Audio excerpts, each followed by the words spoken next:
Did anyone go and get a Marty Supreme jacket? No. Really wanted to. Of course. No, so badly. Like, I'm going to get one. I don't know how, but I'm going to get one. Yeah, so I know a couple of people that managed to get one in the end. No, Timothy needs to come and do one of those little rounds he does when he just be throwing his shit into the crowd. Front and center. I'm going to get that jacket. All you need to do is a little shaky, distract the people, grab the jacket, and you're ready. Crazy. Alright, what are you doing on Tuesday? Let's Yeah, nah. You tell me you got a plan for me. Okay, cool. Shake 'em up. I have a plan for you. Blow that. Yeah. I didn't even shake my Hey, I came out. She's never shaked them once on the pod. I think that's a disgrace. There was one time I was wearing a top that was wasn't very forgiving. Yeah. And every time I moved, I was watching it back and I was like, oh man. Left. I hear it. So we are the post-credit podcast. Guys wants to ask what episode was that. Suddenly he's okay watching himself back. I don't know why you think that, because I know what episode it was. What do you mean? It's the only episode I've ever watched. We are the post-credit scene podcast of 14 HQ, original lovers of film, TV and theatre. Yes, Last sir. episode of the year. Firstly, before we get into the episode, I just want to thank you guys for rocking with us in 2025. Woo! We hope you've Shout out you guys. Season 4, baby. Season 4. We hope you've enjoyed season 4. Do let us know your thoughts. We are going to be discussing our top 5 movies of the year. I'm not going to ask these guys how they are because we've kind of already done it and I don't care. I don't think you guys do either. It's true. So let's just dive into our sort of honourable mentions for the year. Bish, you want to start this time? Because obviously last time Manny gave us some honourables and I think I'd like to know yours first. Okay, so I've only got, I think, 2 honourables this time around. Give it to us. Movies is always going to be a bit easier than TV shows for me because I've watched less movies this year or I've enjoyed less movies this year. That's just you though. What? Yeah, You're a TV girl. I'm the opposite for sure. So I actually only had 7 films down. Really? I only had 7 films down. Alright, big up. And my 5th place is still kind of like teetering around, but it will be anything that I choose at the end, to be honest. So honourable mentions, I've got The Running Man. I watched nice. it. Do you know what? I'm not gonna lie, guys, really enjoyed it. I watched it with guys, as per, my son and my buddy.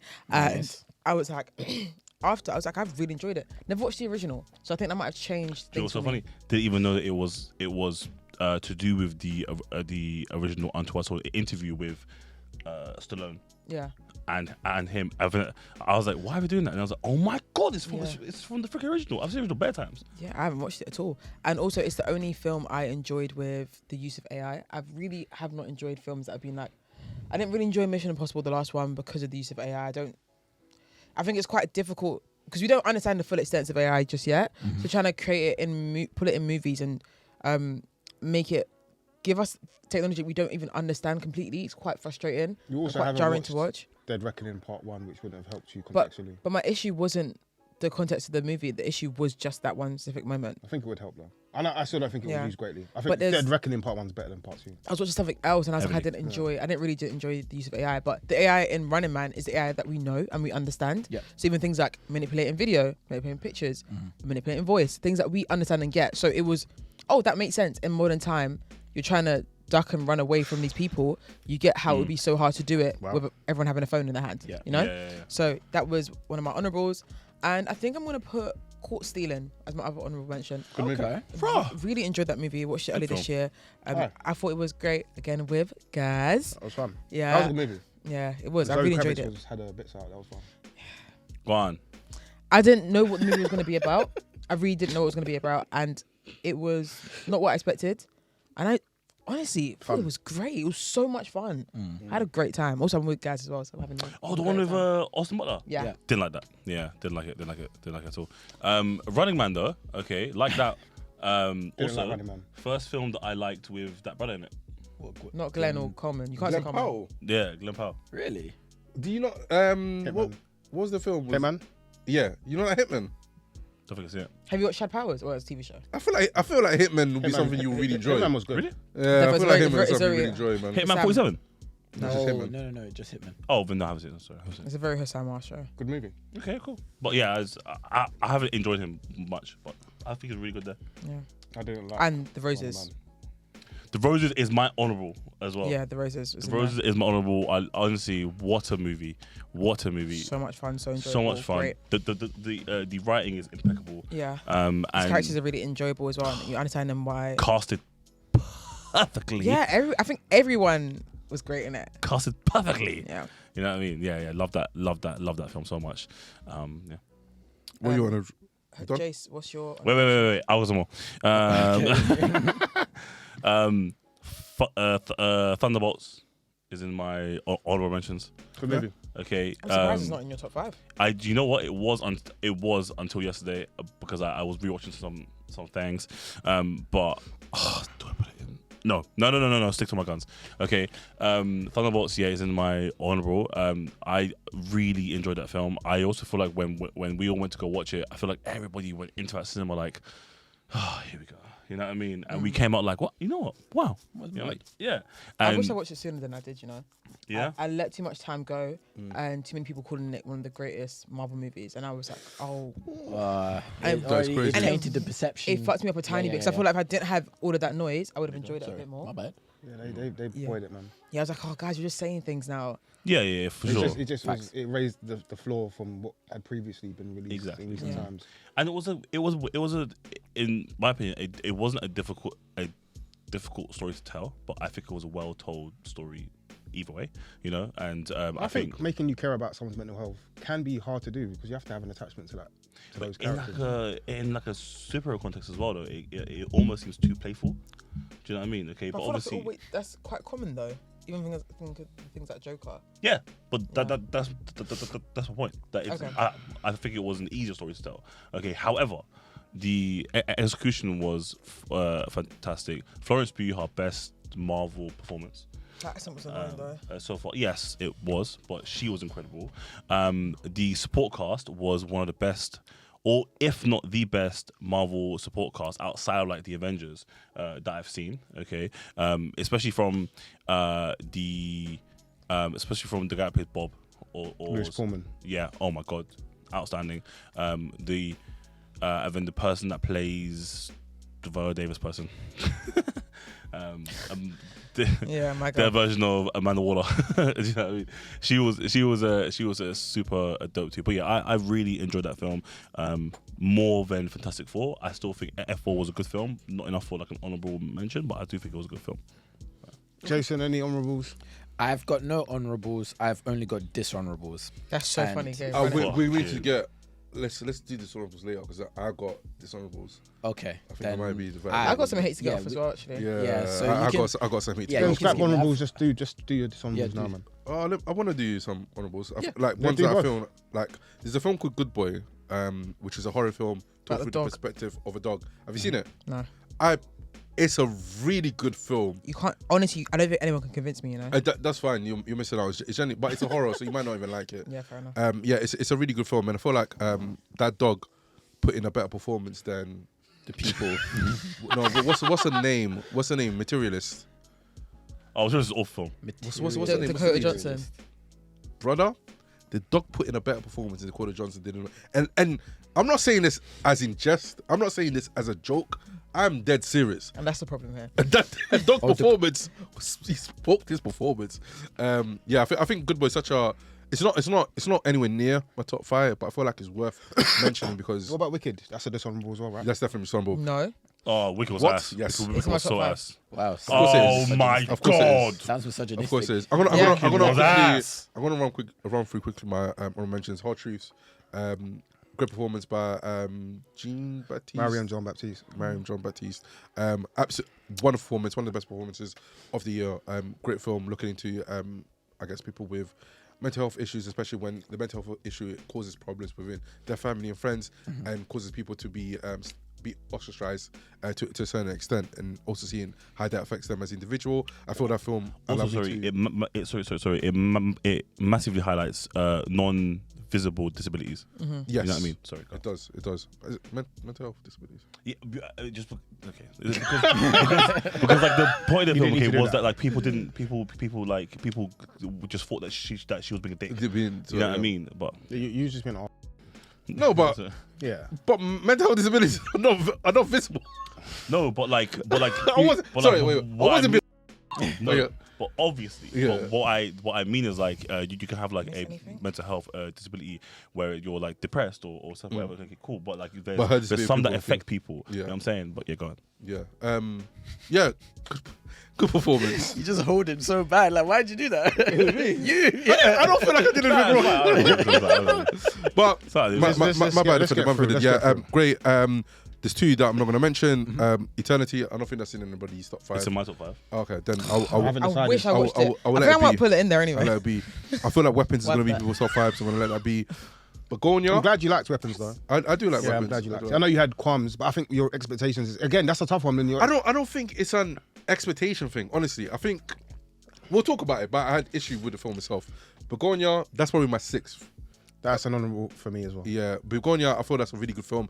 Emma Stones and Jesse, like I've been saying for a while. I feel like Jesse Plemons has been like one of my favorite supporting actors in film over recent years, and I feel like Emma Stone's like maybe my top 3 actors in film in the last 10 years. Wait, that's an honourable. That's not Begonia's honourable. I think it's like my 6th. Yeah, Begonia's honourable. Yeah, Begonia's honourable for me. Have you got any top 5? I will leave it there. Begonia, because we'll talk about it. Begonia is honourable for me. Yeah, same. I got Begonia as an honourable, good movie. I got Fantastic Four as an honourable. I really fucking enjoyed it. Sorry Baby's honourable. Ooh, Yeah, I liked it a lot. ooh. It was a bad boy movie, bro. Yeah.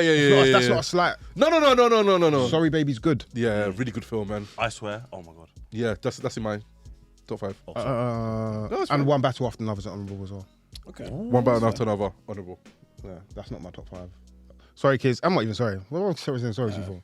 Never apologize. No, I'm Don't not ever sorry. do that again. I'm not sorry for that. Here to stoke some fire. Biss, One Battle, honourable. No. Do you know what? No, One Battle's not a bad movie. Just actually, no, it actually is. It's not. It's not a bad It's good. movie, but I can understand why you It's don't only like good it. for 40 minutes. No, because the thing is, I think everyone thinks I only don't like it because of. No, Don't do that. no, it's no, gonna no, annoy no. me. Do not do that. What, do Yeah, don't shake your head when I'm speaking. He says Okay. he says not good for 40 minutes. Yeah, He said no. he said don't do that with this and Anyways, I don't like say I was things. I saying. didn't say anything. Anyways, like I was saying, yeah. Aside from the obvious things that I don't dislike about it, yeah. Aside from the obvious things that I dislike about it, yeah, the movie itself, I've got huge problems with it. Like That was silencing huge- a black woman. By the I know way. it's crazy. Yeah. It's huge problems with it, and I think the best part of it is that 40 minutes or that hour run, yeah. And it could, I can't like the second half rocked, man. it's so good, but exactly that's when it starts getting good because you get rid of the prior nonsense. That the stuff that I have faults with is all in the first half. Okay. The second half is really good because it becomes a better movie because it's like, oh, this is the intention here is a father and a daughter and their quest to be together. That's literally what the movie turns into, and then it gets really, really good. But I can't I get it. overlook the first hour and a half where it's just that, what are we doing here, man? Does anyone have it as the 5th? No. Someone's got it there first, though. Someone's for sure. got it in their top 5 though. I think these two might. These two, definitely. No, it's not my first. I can tell you that for free. It's not in your 5. Because I want to do more. But No, it's in my I'll 5. wait- I'll Oh, wait sorry, for- that's what I thought. I It's thought it was in your not 5. I'll yeah. wait for it to be brought up. So let's just get into our 5s, man, because we're going to end up in a one battle conversation. We'll start that end and just go this way. I was shaking my head, so you want to start with me? Because I think I might have fucked up somewhere. No, that's fine. I'll start. With my My number 5 is going to be Urchin. Okay. A film that was directed by Harris Dickinson. That stars Frank Delaney. I think his name's French. Really good film. It's about this homeless man that eventually gets a bit into trouble for trying to steal and rob somebody, ends up going to prison, comes back to prison and tries to better himself in life and in the society that he lives in. But we see how also the system fails him in terms of actually trying to rehabilitate him, and the people that are within the system that are working within it don't really care about these individuals. They're just there for a job. But it also highlights just the nuance of this individual, how much of a fuck up he actually is as a person. However, because he's in the position that he is, whenever he does mess up, he gets put in a much worse situation that some of us wouldn't. Yeah, that's cool. There was just a noise when you were talking. Yeah, so I feel like it was really well directed. This is Harrison Dickinson's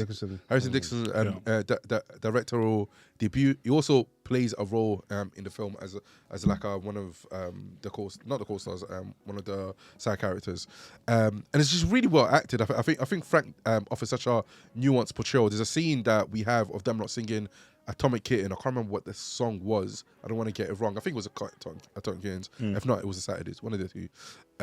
Where we zoom in on him and two characters side by side next to him, and it was such a gorgeous scene. The lights was great. The cinematography was amazing. The music that played in the background was amazing, and also just highlights the genre of film that I really enjoy, which is British social realism. That highlights the. Is that your favourite? That's one of my favorite genres. I think it's a really really good genre of film.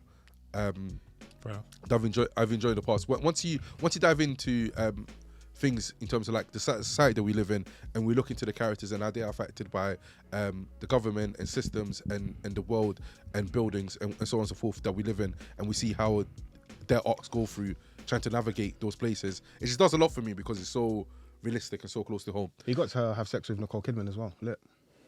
He Harris got Dickinson. to. Where? He had a movie with her earlier this year, start of the year. That's crazy. You've been hella horny recently in pod. Have I? Yeah, more than usual, bro. It's maybe a bit more expressive, you know. Yeah, fair enough. You've And been that's holding where it- you choose to express yourself the most? You've been holding it for There's so other long. ways like express Cool. myself as well, don't you worry. Interesting. Cool. It's all monotone. That's the issue here. Urchin, great film. That's my number 5. Amazing. Jason, to your number 5. Yeah, my number 5 is going to be short and sweet. It's going to be Superman, which is my favorite superhero film that has dropped this year. It is Better than James Thunderbolts. Gunn's, All right. first kind of like DC. first DC film. Wait, what did he say? I actually love you, Jace. I didn't listen to Ignore her, Sam. We all do. I did not listen to him. But anyway, no, I absolutely enjoyed that film. I think it's such a straightforward film, just about, we're all just humans. And sometimes you just need a good film that... Well, he's you can- Kryptonian. What? He's Kryptonian. Oh, I mean, in the sense of the theme. Sure. Because that's what his whole speech is about. Like, Exactly. Lex Luthor doesn't like him because he's an alien. He's like, he's, we're just the same. Like, I might be different, but we're just the same. Nice. And I do think that, again, just with how cruel we are as in the world today. I mean, we've always been cruel, but I feel like with how we are in society, I feel like we've just become more crueler. And I do think that you just need something short and sweet that just tells you, hey, man, just be a better person. Just try and be better than the next day. Try and better yourself than the next day. I think David Corran Sweat's performance as Superman, and particularly as Clark Kent, has probably been my favorite performance. I do like his chemistry between him and Rachel. Wasn't That's the one. that scene in the best scene in the movie is the scene in the kitchen when she's interviewing him. That was the best scene in the movie. Exactly. That was really good. And then I think the overall best performance, Eddie Gathegi. Gassetti. Yeah, Smokes it. As Mr. Terrific. Smokes it as Mr. Terrific. Excuse me. I'm not familiar with as Mr. Terrific as with the character, but I thought that was absolutely brilliant. I thought he. Did you think it was terrific? I did think it was terrific. I'm not going to give you that. Sorry, Manny. See, that wasn't good though. Yeah, no, I agree. I don't like it. No, you haven't seen it. See how nobody laughed. You should have seen Yolante. And I like to give a lot of grace for these type of jokes as well, but I didn't like It's it. delivery. Yeah, it's a delivery. I can't lie, bro. No, I just didn't like was it. delivery. Terrific. Yeah. Yeah. There's no confidence in it. I was very confident. No, you weren't. No, you weren't. And I Okay. just counteract you and say I think Superman's mid. Yeah. Disappointing movie. Yeah, well, end of conversation, I guess. No. Oh, not open conversation. No. I I it's think mid, I don't know. What my question is, what is it that you found mid? man. Storyline, mid. I know I could be very expressive here. I just didn't care about the story. Damn. I find James Gunn's style sometimes not for me. It's a bit too quirky and happy and yay. Yeah, makes no, sense. I think okay, fair enough. I And- can understand. And the story, the film actually has a lot going on and not much going on at the same time. Like there's a lot just happening. I do like some of the parallels they've tried to frame with the real world. And it doesn't necessarily have to reflect upon exactly what's going on, going on. but it still does at the same time. even if it's not like, even if it's on the nose, it doesn't have to be very obvious. And I think they did that well. But yeah, it's just not for me. No, fair enough. I think, like, to your point about James Gunn, he can be a little bit too happy-go-lucky and very Whimsical, quirky. Look at me, I'm different. Rock and roll, Exactly, music. exactly. Woo. I Gonna do have some see- animals in my movies, and you lot are gonna ruin over them. Ooh, fucking hell, I give think me a it's the break. best Superman film I watched. So.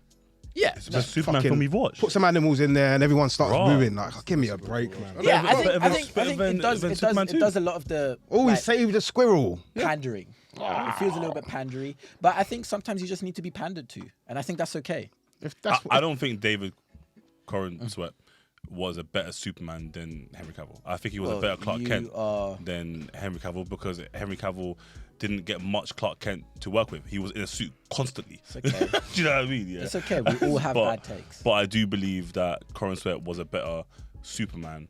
It was He was good in the movie. It was given Smallville. You know what I mean? Okay, and that's a yeah. Yes. So he was good. Best Superman. He was good. But yeah, that's my 5. me, fuck. So there's a film that I Might watched. get flagged for There's the a amount film of that I swearing there. watched at the start of the year called the Companion. Such a good film, but I can't put that on my 5. There was no way you're gonna put companion on your list. No. Okay. But I just That I would have been said very this. interesting. That would have been so left field. For I you. said this at the time, okay, watching it with the people that I watched it with was hilarious. It was like a room of like black people and we were all just screaming and laughing. Do you know what I mean? It was so good, man. So So you like watching films with black people? Not with them but on you don't screen. like watching About black people. There we go. Bingo. Got him. when have I ever said that? Okay, what's this narrative that I don't like women, black people? Do you know what it is? And then What's black the women. That's the narrative? worst of them all. You that's like you. the rhythm just fine, but you don't like the blues. Yeah. We don't get to do that. Fucking losers, bro. Anyways, Oh no, no number 5 from you, know. do you have Black Bag in your list? No. All right, cool. Look at you, stuck. I'm gonna go with Eternity. Number 5. Okay, let's speak on it. I Eternity wish I as my watched it so I 5. could Do you have it? I don't know my top 5, but I'll speak. I don't have it in my 5 either, and that was a really tough one. I really wanted it in there because I think Dave and Joe Randolph was fucking incredible. She's just the greatest thing to ever. she's exist, fucking, actually. she's a How fucking about that? star, man. I want to see her in more. Anyway, you go. I didn't mean to take over. Oh, that's all right. She absolutely shelled it. Best in the movie, man. Best in the film. I think that Miles Teller shows.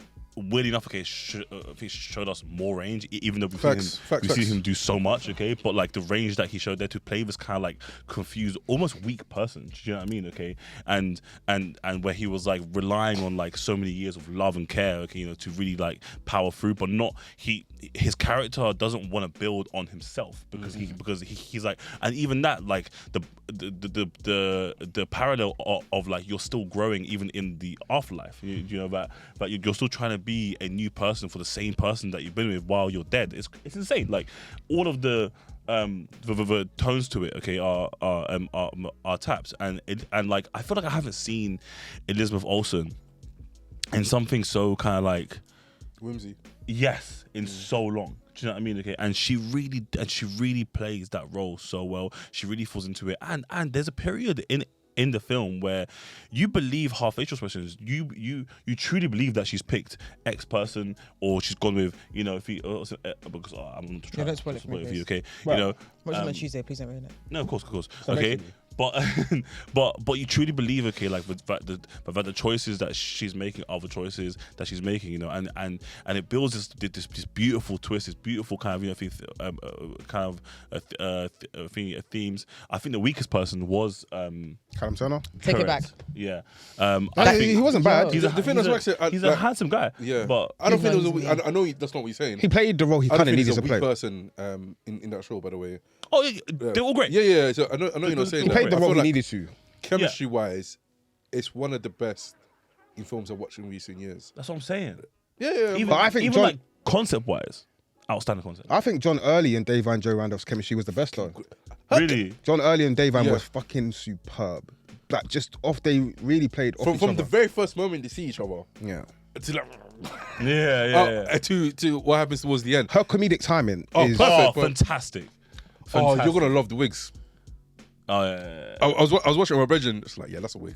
Yeah, that's a wig. Yeah, literally every single scene, she had a different wig. Like, yeah, that's a wig. Yeah, that's a cold wig. Literally every single scene. Yeah, Dave Van, shout out to Dave Van. Even like the towards the end of I'm not gonna say it, but like towards the end, seeing what like the other side of like eternity is, like having her go through what she, was going through, like the whole cinema, I can literally feel everyone just be like, and just kind of, really kind of after laughing and building and crying, like you get to this point, okay, where it's really kind of like dark, and then after that it goes back to being this really emotional, like ending. And bro, I was tearing up. You know what I mean? Okay, I was like, it was actually I teared up before that scene. I can't tell what scene, okay, but honestly, man, like outstandingly favorite. And we went to the prem, and we spoke. We spoke.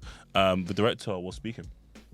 He said, obviously I'm paraphrasing, but he was saying how like when he wrote his film, okay, they were like midway through shooting, and then he found out like he had a brain tumor, okay, and that he was told that he was gonna, you know what I'm saying, okay, and yeah, which is insane because he's writing a film about, okay.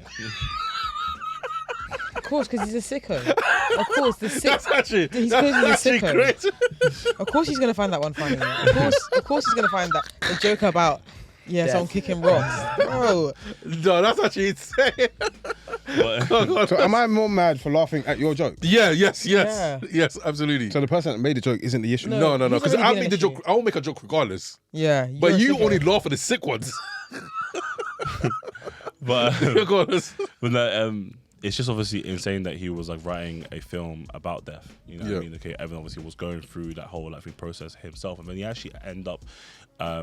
He had brain surgery and he was all good. Okay, and he invited the brain surgeons to to the prem. So they stood up, and then everyone was like, "Oh my god, yeah!"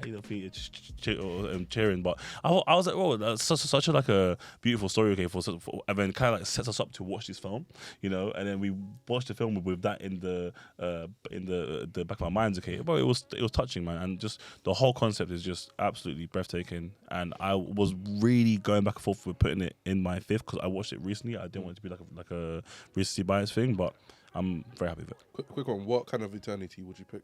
So, oh my god! By the way, in the film, it's not spoiler episode. Like you, they tell you right at the beginning of the film is that when you pass away, you end up in this. There's no heaven or hell. Yeah, there's no heaven or hell. It's like this, like I guess meeting place, like a station, and you get to pick an eternity you go to, and the eternity can range from an eternity where no men exist, so only women are allowed to go there. An eternity that's specifically for smokers, you get to smoke all day and not get cancer. An eternity of like 90s, 40s Germany without the Nazis. So it's literally that niche. You can just pick any type. But once you pick your eternity, you can't leave. You can't leave ever, right? Because it's your eternity, isn't it? Okay. So what kind of eternity would you pick? Or you could pick your movie. Yeah, why did you raise your eyebrow like that? We can't talk first? Yeah, my eternity would be a one where you can eat all the sweets in the world without like damaging your teeth. That's really important to me. Yeah. Work out for 2 days and have your dream body immediately. So your eternity is multiple eternities. Let's move on. My eternity is what? Multiple eternities. Oh wait, is that to be one singular thing? I thought it was like accumulation of things. Because like smoking and not that's two separate it's things. Like, for example, okay, there's one in there. Okay, that's like the eternity of like beaches, right? So it's like you'll be basically living in this place where it has access to just bare beaches, and that's pretty much it. But your life is normal. I want, modern day world with no discrimination whatsoever. Oh my god, yeah. Because that's just like me on top of the world. So she wants a job. She wants a normal job, normal life. Wait, how the hell did... Your number 5 pick? Guys, no, shit. It's actually you. It's always you. I haven't got mine, it's you. What's yours, Mr. Okay, my number 5 pick. Yeah. I want guys to go first. I feel like I want to change it. But I think I'm going to go for... kind of crazy. I'm going to go for a Netflix film. Okay. Oh. It's called The Murder Club. Thursday Murder. Really? Yeah, Thursday Murder Club. Good film. I've really enjoyed it. When I watched it, I was like, oh, this is just a nice feeling. And Helen Mirren and Piers just like want to work together again. It's really interesting. Say it one more time. Helen Mirren and Piers just working together a lot recently. Mobland as well. Yeah. Oh. Yeah. Oh my gosh, yeah. Maybe that's why I liked it so much. Cause I was like, oh my gosh. Had a Sunday so great. duvet on, have your hot chocolate or something and watch the movie. Raining outside. That kind of film. Yeah, I watched it. Yeah, because it was raining when I watched it. Yeah, and I instead of doing all my work, I just was like, F that, and it came out on a Thursday. So I just watched it during the day, and it was perfect. Perfect setting. And The movie is really simple. It's like a really, really basic film. It's like a 90-minute song. Yeah. Good length. Yeah, and it's just like No why for pause. that? And it's it's what I think of like most straight to streaming movies. Yeah, you set up your world, you got your problem, you got a fake resolution, then you resolve it and you're done. Yeah, and it did that, but to the highest degree because you got great actors in there as well. Yeah, also a much older cast, which I really appreciated. There was twists and turns in there where I was like, oh, I knew that was coming, but I don't mind the way that you showed us that it happened. Yeah. We were spoon-fed a lot, but that was fine. Like I was completely fine with it. And yeah, I'm gonna put it at number 5. I'm happy with that. Yeah. Also, last episode I forgot to mention Paradise, and I don't mind that I didn't. So I had so many things to get through. You completely missed out Paradise. Wait, hold up. Did she just go back to? She's just going back to the other episode. Yeah, it's my brain. Because I She just said looked at the full spoon-fed, and that's why. So, Guys. Cool. Number 5 for me is Roof, man. Still haven't watched it, man. I really enjoyed the movie. It basically, actually, no, I'm not going to do premise that's long, but I think Channing Tatum in this movie, he really makes you feel for his character. And I think that his character falls into an interesting place where human beings can do bad things, and you don't necessarily justify their bad, but you understand where he's coming from. Now I kind of have to give premise. It's based on a real man called Jeffrey Manchester, who was stealing from loads of sort of McDonald's stores across the country, or across his sort of his neighborhood. Got caught, went to prison, escaped from prison, and was on the run and was living in a Toys R Us store. And he really makes you feel for Jeffrey Manchester, even though the fact you shouldn't to some degree. But you always empathise and understand where he's coming from. You can see he wants to be a good man. He wants to look after his family and his daughter. And you can see where and why he's ended up in the situation he's in. I think Kirsten Dunst is an incredible scene partner for him. They bounce off each other really well, and their romantic story feels so earnest and real to the point you're rooting for these. In the movie, I was literally rooting for him to make it work. But you could see the way it was written. You could see the moments where, he's in trouble. It's not going to work out just the way you want it to. But then you can see the moments where it's like, oh yeah, this is like beautiful to watch. This is beautiful to see someone change their life around to some degree and to show he's capable of being good. Peter Dinklage is the man, just fucking really good. Yeah. The production's really interesting as well. It's really well produced, and they actually rented out a old Toys R Us store just outside Charlotte for the movie, redone it up. So the production, in terms of the effort that went into the production, is sensational because it literally made it feel like it was a Toys R Us store in like the mid 2000s, and obviously Toys R Us was a big part of like our childhood. I liked, everyone? huge. Yeah. And it's such an iconic like logo. So when you see it in the movie, you're like, man. And I just think it's such an earnest, heartwarming story. I teared up. I teared up a few times in the movie. Interesting to always hear what makes you cry. I don't know what to say.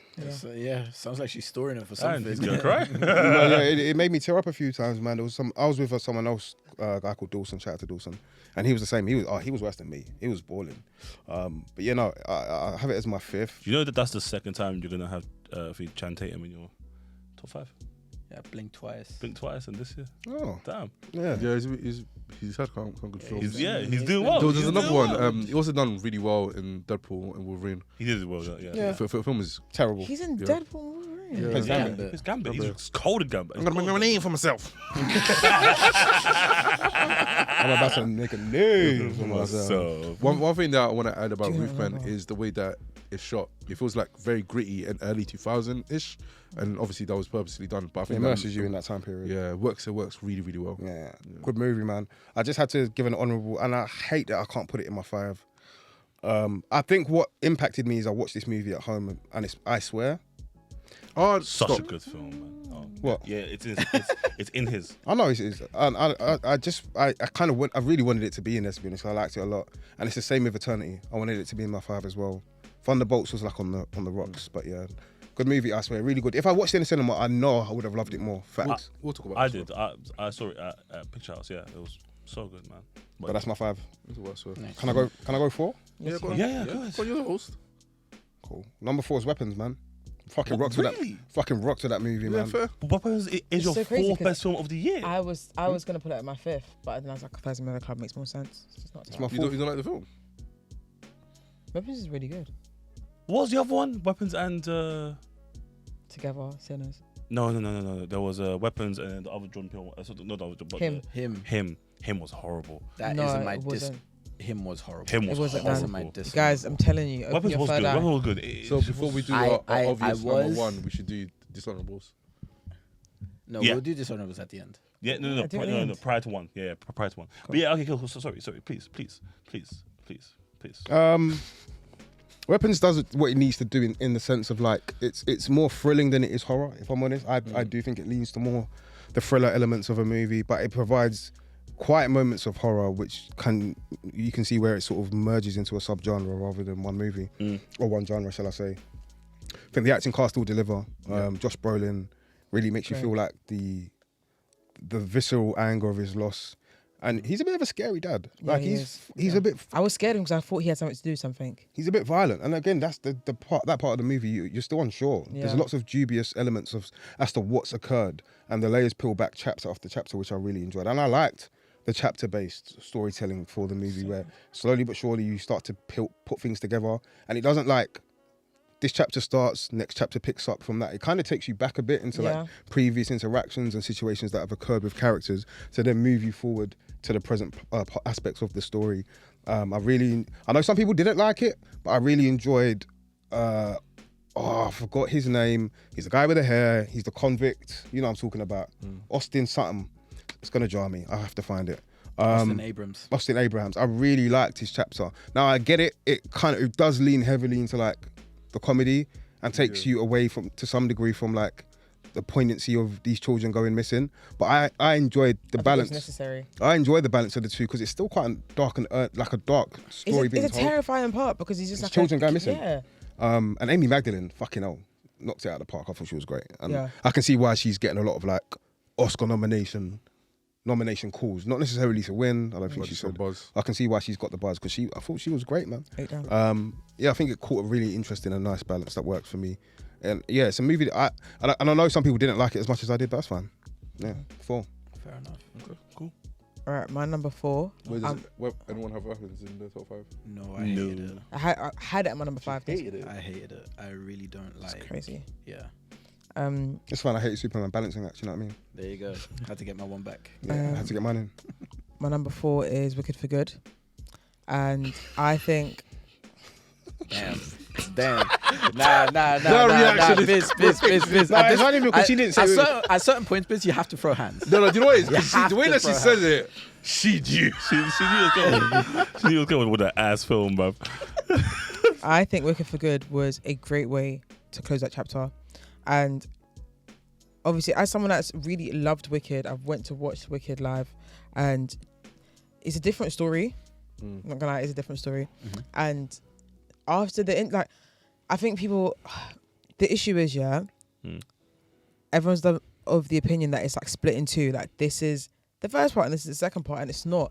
This is the first 2/3 and that's the last third. And I think if you look at it that way, then you understand that it has to end the way it did. And all it does is tie things together. Yeah, if they could make the movie 5 hours and it was one standalone film, they would have done that. They just couldn't. So I think that's why it split the way it is, and that's why it split at the interval. Because even when you go and watch Wicked, after the interval, it's only like 45 minutes after. But the first part of the production, it's like a good hour and something. So even when you're watching it on stage, it's like, oh, it does feel like you come back after you went for your toilet break, and it's like, okay, here's a story and here's how it ends. Yeah, gotcha. And Wicked for Good did that for me, and I think hearing For Good, the song. Obviously, everyone says the first part has the best music, and it has the most popular songs. But the songs that mean the most actually are in. Good, you see, that was good, isn't it? Oh, you meant that? Yeah, and the second part, in Wicked for Good, it has the songs that tie everything together. Yeah, and even that even the way it starts with Glinda the Good.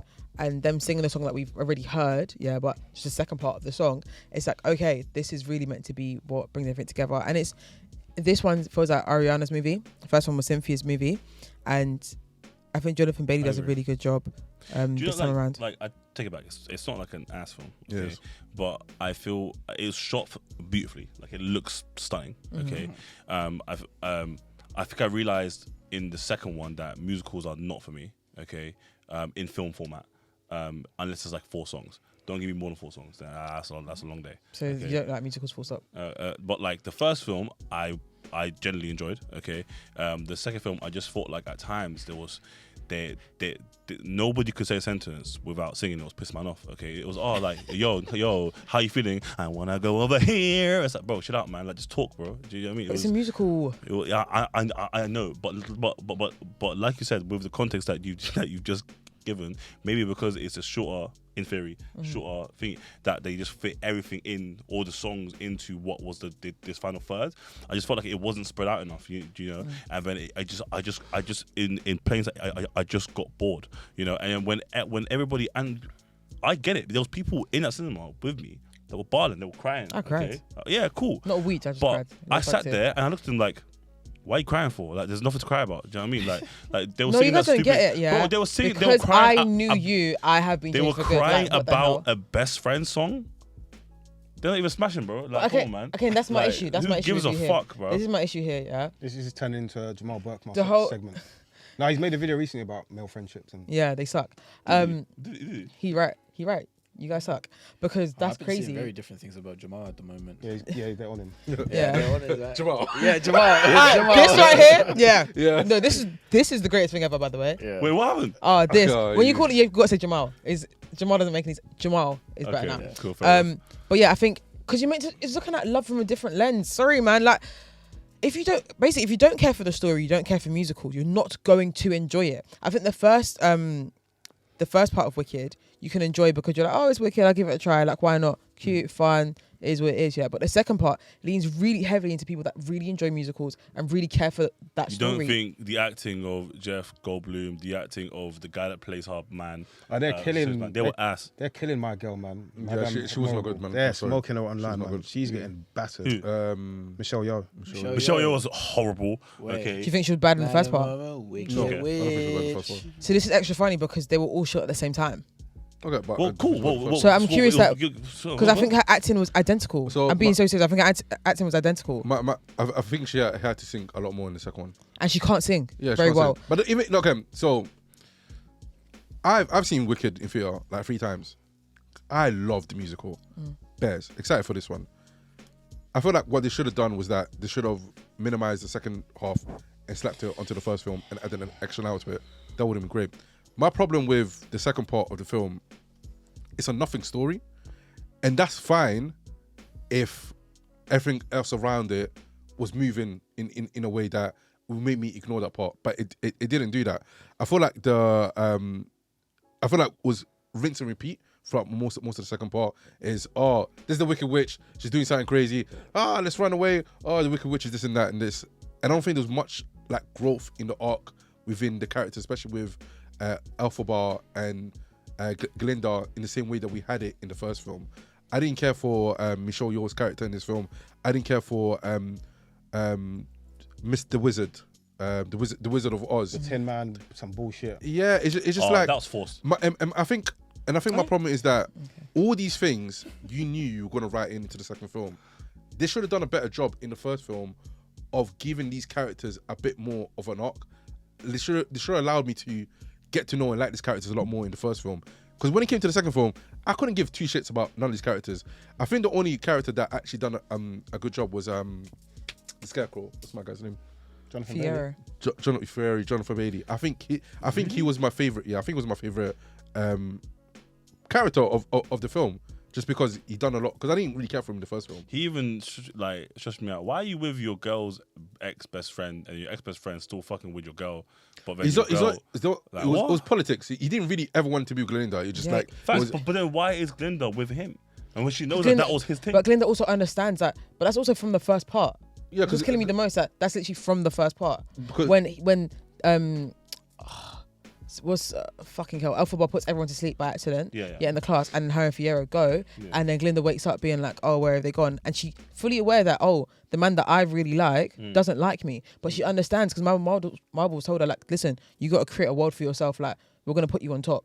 It's just politics. Like, for real, it's just like, it's a PR relationship. Yeah. Let's move on. Yeah, let's move on because it's not worth talking about it that much. So we've got 2 minutes. All right, go. Damn, it's you. Sick. No matter what I say now, she's gonna cuss me out.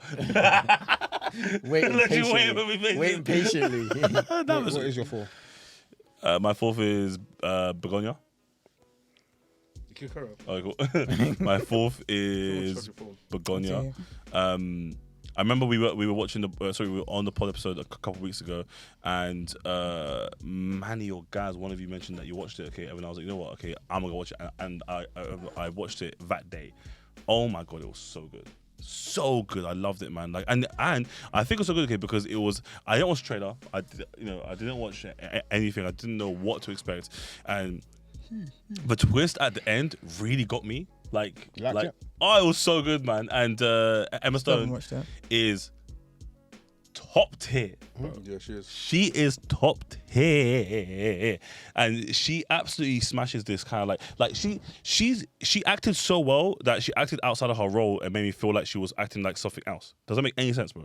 You know what I mean? Because you've seen the film. Like, do you know, like the scene where she's like putting the lotion on herself? Man, really believed her, you know. You know what I mean? Like, I really believed her. And then when obviously we get to the end, I'm like, wow, you've done me here.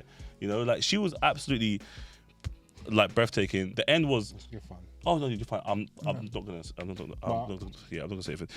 The end was like wild and kind of funny actually. Do you know what I mean? Okay. But like the crux of the film, like the fear of it, okay, the tones to mental health, to humanity and trust, you know, and even the whole agency thing, all of that was like involved in this, you know, and I forgot what the guy was called, him and his brother, yeah. Oh my god, he was that's the best I've seen him. I think where the film excels as well, it's like it's very small in its scale. But then it's huge in its ideas, and thematically it's quite big in terms of what it's talking about, as you mentioned, around trust, around capitalism, around mental health and agency. I think it's well shot, very, very well shot. Within just the context of how small in scale it is. It was like 4 sets? 4 or 5 I can think of. I love the scenes in the downstairs element. And as you mentioned, Jesse Plemons is like, I think what happens here is the film requires him to be more of a lead than previous movies that I've seen him in recent times, where more he's normally like a supporting role and he plays like the villain. Very true. Plays like he's really good at that villain role, right? Whereas this has more nuance to it, despite the fact he's not necessarily a good guy. And I think he's just a very talented actor. There's like a point to it where you I know it sounds crazy, but you don't think he's a bad guy either. You just think he's a troubled guy. You understand where he's coming from to some degree, even though some of his ideas and the way he carries out his actions are wrong. Yeah, most like crazy moment for me was his brother, you know, like is it that's brother or his cousin. Yeah, that arc and that relationship cemented the film for me. Like, I was like, after like that moment, I was like, yeah, I'm super locked in, man, because like really and truly he had his own battles, you know, and we kind of are like blindsided by what's going on to keep focusing back on the cousin, okay? But then you get this like wow moment where it's like, wait a minute, he's been going through all of this with us, you know. It felt like we were kind of living, through him. But yeah, fantastic film. One, obviously my fourth favorite of the year. I highly recommend it to anybody. I mean, that's into any genre, because it's funny. You know what I mean? Okay, like it's obviously comedy. It's a dark comedy. It's got like a few drama to it, you know, and obviously it's got other thematical aspects to it. So yeah, dope film. Good. My number 4 is Predator: Badlands. Good film. It was cool, yeah. Good film. I think 4 is crazy, but good film. I think 4 is you started off really bad. Superman and that horrible. Yeah, my man. This guy talking about Pavilion. That's interesting. Shots like 5 of the year. Tell us about why. Yeah, so I think I was just really into the idea of simple films this year. It is simple, to be fair. Predator: Badlands. Did you like what's it called, Jurassic? No, I did not watch it. Awful film. You said it simple. Kind of falls into that same. No, I didn't watch it. I don't like the Jurassic franchise, so I've given it a miss. But no, Predator: Badlands is as simple as you can get, in the sense of like you have got, you know, story, problem, resolution to that problem, ending, and the theme of it is essentially found family in particular. So it follows a predator named Dek, played by Demetrius Schuster. His name is Dek. Oh, he is Dek, isn't it? Yeah, Kolowamatangi. He is from New Zealand. That's a bit of this, you know. Oh, that movie. Yeah. What movie were you That's thinking? a bit of you. Yeah, no, it was fun. It was fun. Yeah, I think that's what it was. It was a fun film. Like, I watched it with my family. No. And it has everything that you would want from a Predator film in terms of the action. I think in terms of as an action film, it is the best choreographed action that I've seen this year. I know that Ballerina came out this year as well. Oh yeah. But I just thought Trash in terms film. of action, this one edged it out a little Did you bit more like special. Ballerina? I did like Ballerina a lot. Oh. But the He's action... being very judgmental on you today. You didn't like Ballerina? He's historically not got good taste anyway. So who actually Anyway, knows? yeah. No, Do you pretty agree with that, sorry? The performances from Demetrius and What, man? She said it, not me. I know, but then he tried to rope somebody else into it. Because, yeah, controversy. Yeah, you've been nasty. So it's okay. anyway, Fair, it stars Ella Fanning as well, who plays kind of like the second protagonist in the film. Is kind of like helper. She was robot. good. She was been a good year for her. Yeah, it's been like she was quite good in the film. I haven't seen her in anything else, to be fair, but it is literally as it is, kind of like a found family. He goes to this foreign planet and he's trying to kill this unkillable beast so he can be accepted by his clan or his actual family. Somebody. Sorry, it's my phone. Oh, okay. And it is just such a good, like, also like a 96 or so minutes long, very simple. I think it's like a good film to just have like a weekend with like friends or family. Do you know what's so weird, okay? Go on. They make you kind of like obviously like support the Predator, right? Yeah. Which is so funny because obviously in like the Predator franchise, over time you find out that they're actually the good guys. Okay? Which I was gonna get to, like, But they still kill people. no, they still kill people. So like with Don't only especially kill people that pose a threat to them. Correct. Yeah. they kill people that pose a threat to them, or they like, because they're kind of like hunters, I guess, right? And they kind of like hunt for sport in the sense of like, if they deem you worthy enough, like as a Of the strong hunt, person of then- the hunt, they will then hunt you down. Correct, yeah. And I think in terms of a Predator film, this is the first one since the original Arnold Schwarzenegger one, in my opinion, which had like a clear theme, because then you've obviously had the Alien versus Predators, which I personally enjoyed, but those were very nothing. I can't lie, bro. films. The Alien and Predator franchises the past 2-3 years have had a fantastic resurgence. Incredible one. Like the one that we watched last year. Like separately? Like all of them. Yeah. Oh, like, yeah. They've like been having a good Alien resurgence. Romulus, I want to say. Yeah. Yeah. Incredible film. Okay. Oh, fuck. Alien, the FX series as well. Alien Okay. Alien Earth. Yeah, enough. Incredible series. Okay, like they've honestly they've really like come back strong. Yeah, 100%. And It's like I 12 think, projects or 13 projects. yeah, that's pretty much my number 4. My number 4, I'm gonna go with Sorry Baby. Good movie, man. Yeah, I think Sorry Baby is such a wonderful I've seen film. it. It was written, directed, and stars Eva Victor. They put in such a. It was such a. I feel like saying great performance doesn't really give it justice in terms of what. I think the more the movie goes on, you start to see like the great performance. Yeah. Because It gets more nuance and nuance and nuance as you get into it. Yeah, and I found the balance. You don't mind dovetailing. No, go on, do it. I found the balance of like her quirkiness initially so interesting, and then you start to understand why she is that way, because it's like a defense mechanism and a coping mech. What's that? Day. In the film, is the character a day as well? Do you know what? I didn't, because I only researched it afterwards. I think there are. Okay, cool. I might be To wrong. be safe, we can do day. Yeah. That duality starts to make more sense the more, especially at the central middle part, where you find out what occurs.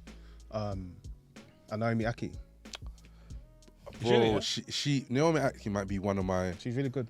She is. She's really good, And man. yeah, she is. Do you know what I liked? Okay. Do you know what I liked about the movie? Is how a lot of the conversations just felt so like real, Yeah. just like normal conversations. And by the way, this is their first film that they ever directed. It's an independent film as well. And for it to be at this quality is actually kind of crazy to me.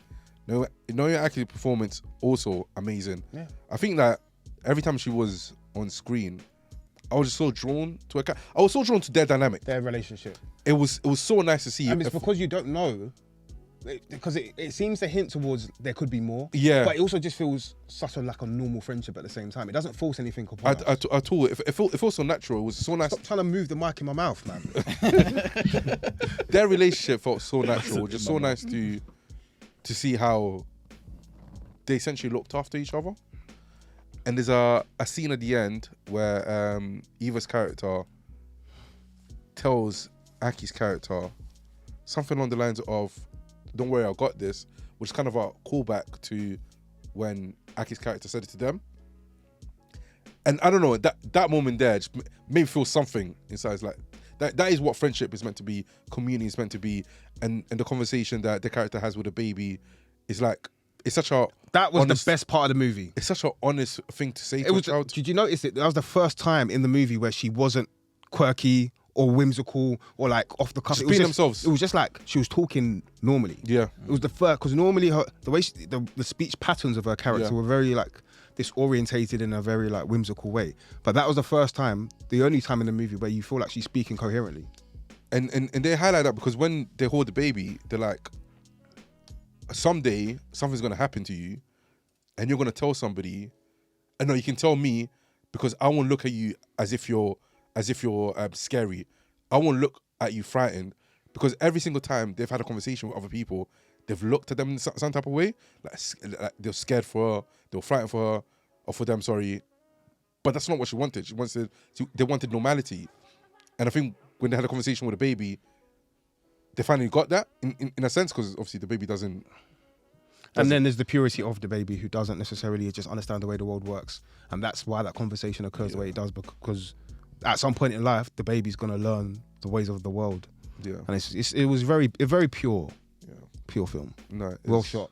Some of the shots were really nice. Yeah. You know what I liked? The use of lighting in some of the darker scenes. Yeah. So there's a moment where they were walking home, and I think what might have happened had happened at that time.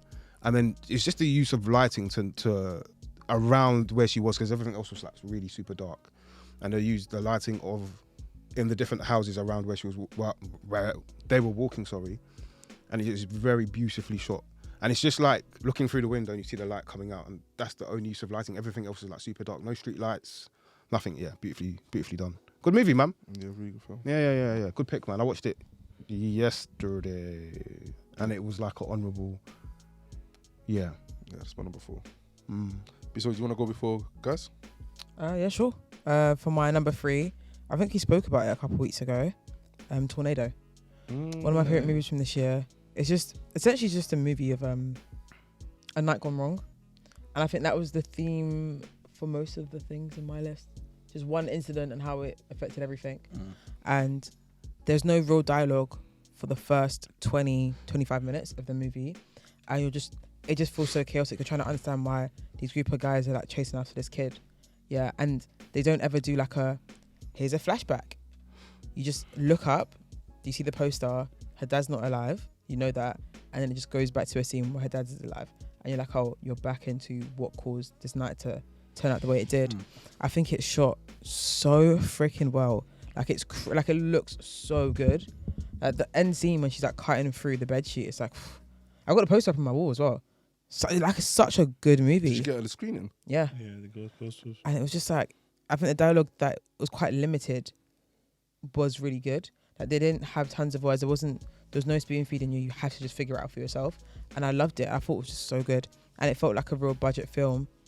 But it felt like a budget film that had loads of money behind it, if that makes any sense. It looked very low budget, to be honest, man. Yeah, but not in I don't know, low budget feels like you're kind of saying it's shoddy and a bit shitty, but it's not. You're not saying it in that way, basically. Yeah, it just felt like they just didn't have tons of money in comparison to other movies. I don't think they had no money. There's low budget. It worked for the story. Yeah, there's budgets when you're that's not 20 racks to do this movie. It's going to be impossible. They said though, innit, at the screening, they were they really struggled for to distribute I think it was this film, and that they shot a majority of the scenes prior to receiving that funding from that distribution fee from Lionsgate.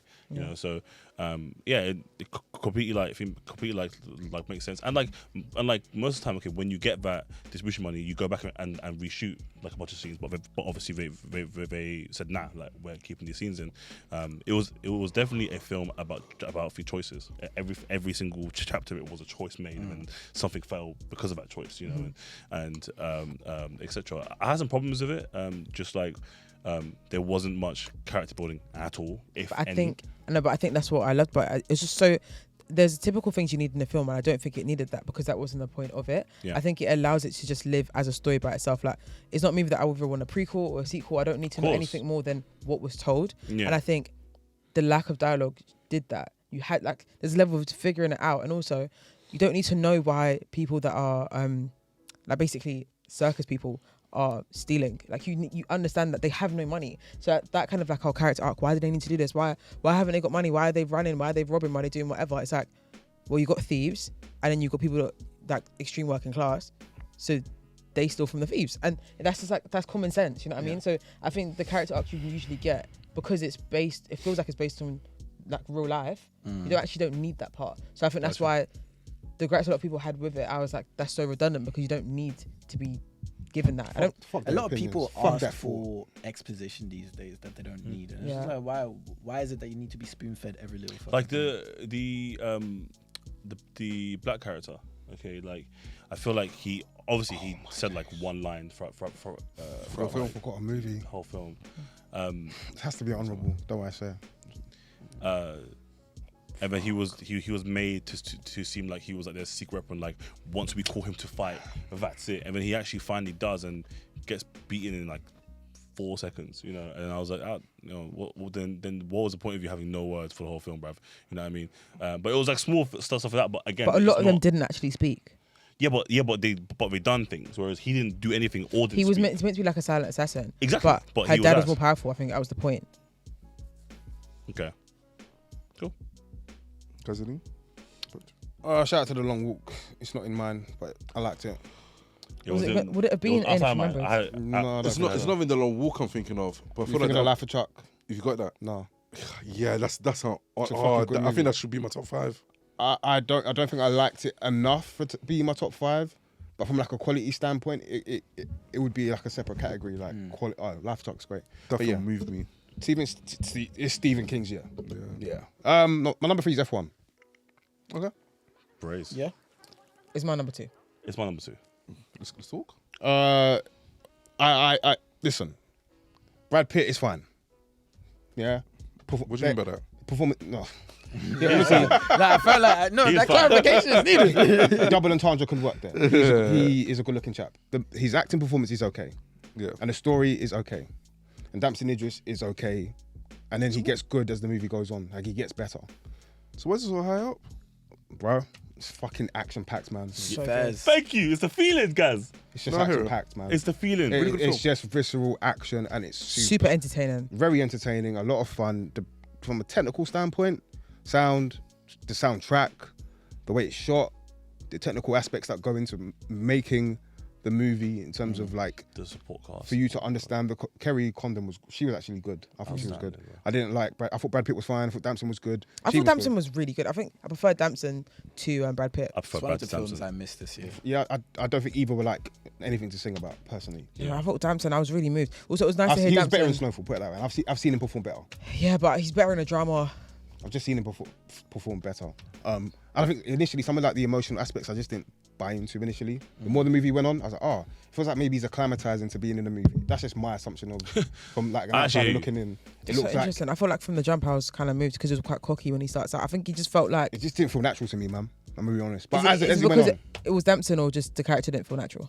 Damson. Okay. Yeah, performance. For me, like I didn't enjoy Damson in this film, but I enjoyed the film for him. Okay, so like, but that doesn't mean that he was bad, by the way. No, he wasn't. Yeah, and I think Brad was better, but again, I don't think either of them had to be good. Yeah, the story's so basic, man. Yeah, but like it was shot, but brilliant, isn't it? Like I think there's something really so brilliant, something really good about just a simple story done well. Yeah. And I feel like 100%. F1 was a simple story done well. Yeah. The way And it was like- edited as well, by the way. And I think it's so simple, we forget how simple the story really is because everything around it is so good. All the bells and whistles around it, like them shooting out all the what are they called? F1 tracks. Yeah, filming all the tracks and doing it alongside. There's like, do you know what I mean? That kind of stuff makes it really, really good because it's like you forget that this is Actually just driving the cars and yeah. etc. And all You of forget that. that this is just the Tobias story. of Menzies, thingy. I know he has a small part. You'd recognise him from Thrones probably. Yeah, He's Catelyn Stark's brother. Yeah. Yeah. Even his small part, I fucking loved it. And Javier Bardem is the man. Javier was Javier fantastic. Bardem was probably the best one. Yeah, the Javier He Bardem's was really good. fantastic. He was outstanding. And yeah, it's not a movie that would normally make my 5, but yeah, it's fun Why would it not make your 5? because the usually? story's so basic. And I don't think the acting was amazing either from the 2 leads. The 2 leads, normally for something to move me, I need the 2 leads or the lead to be performances to be Captivating. great. This one doesn't have that, but I was moved, man. It was action packed. It was fun. But they pushed the story along really well. You know what I mean? Okay, and that's all they could do. Do you know Yeah, what I'm saying? they were fun. I know you like the Loved it. movies. What's it? Your number 1? No, Number 2. Number 2. 2. And it has I mean one of my funniest strokes watching that film. You have to remind me. When the guy comes back to Oh, to the was place. it when Javier Bardem knocks on the door? Yeah, and then them two just finish chopping. Oh yeah. That was such an unnecessary moment of the movie, but it was fine. It was so unnecessary. Calm. But it was funny though. Bardem was great. And you said what? What that money? I said that's gonna be me when I catch me. Gonna catch Oh, I chopping. remember that. Yeah, that was a great joke. Yeah. It's gonna be loud. God damn. It's gonna be roaring. Got them engines revving. End of year joke, you know. Boom, boom. Yeah, F1. Yeah, Dope. my number 2. Is it anyone else's list? No, it's not my top 5. Oh, okay. Well, Jason's not in your top 5. I missed it. It's one of the films I missed this year. So put it on. Yeah. Or Oh, you mean- missed like watching it. I missed watching it. Yeah. Oh, yeah. mental illness is crazy. Yeah. It's just scary. Who's going next? well, I've done my number 2 anyway, so I've already got 1 left. So Oh, raw. Wait, you've already got 4 Yeah, of your because films off? 2 was F1. What was your Okay. 3? My 3 was Tornado. Okay. Oh, she's And right. then Wicked was 4. Okay. Yeah. And 5 is Desmond Um, Club. Do you want to go? Sure. I'll go with my 3 then. Yeah. Okay. So my 3 is One Battle After Another. It was my 3 until I have realized another film has come out. But I think he better 3. So do you have it at all? no, it's in my honorable mentions now. So no one has one better off other than you. That's so interesting. I thought it would have been more. I thought you would have had it. Yeah. So did I until I remembered things. Horse lead the way. So Predator Balance is better than One Battle After Another. Which one, sorry? For what it does, for what it's Which supposed to do. Predator Badlands is better than what it One does Battle and After was Another. How it makes you feel, as you said. No, of course. No, Yeah. I'm just saying. I mean, crazy, but yeah. How you? Okay, cool. I think it was a fantastic film. Okay, I feel like we said in the Jamal episode and prior to that as well, that I feel like in a few years' time we're really gonna appreciate what this film is. There's a lot of themes. There's a lot happening. Okay, I loved most of the characters and the roles they played. I wish we saw more of Tiana, but at the same time as well, okay, she wasn't fantastic. She wasn't like breathtaking in the role that she had. Okay, but she was good enough where I definitely just wanted to see her character grow more and just see her, if we get more use out of the film. But obviously, Can I counteract you? I thought she was magnetic. I think she was great. I think she might be the best performer in the film. I don't think the best performer. I do think she was a top. She I was. think She the was. first 20 I was minutes- drawn to every scene, and not even on a. And I promise you, this, not even on like a. Oh, look at the sex scenes. I was actually just drawn to one, her character, and two, the way she portrayed Perfidia. I was really intrigued, and I thought she was magnetic. But yeah, go on. I need more of her, man. I loved her when Sure. she left the house, being like, she's a bit of a deadbeat, and I kind of loved it. Yeah. Well, Oh, yeah. okay. She's a piece of shit. Yeah, but That was one of my favourite I like, think scenes. you can categorically say she's not a good woman. Yeah, at all. I'm but not. I do think I'm I not do think mad that at any of the this. film does well enough to explain what her motivations are and for how sure. she is. Like as not short of really. screen time as we had. Like I mean, you get the little bit of the exposition from her parents in terms of like, or her mum on grandma, I think it is like. She's It's a family of revolutionaries. That's all Not that. not entirely, but like in terms of It's like just such a basic story for such a complicated movie.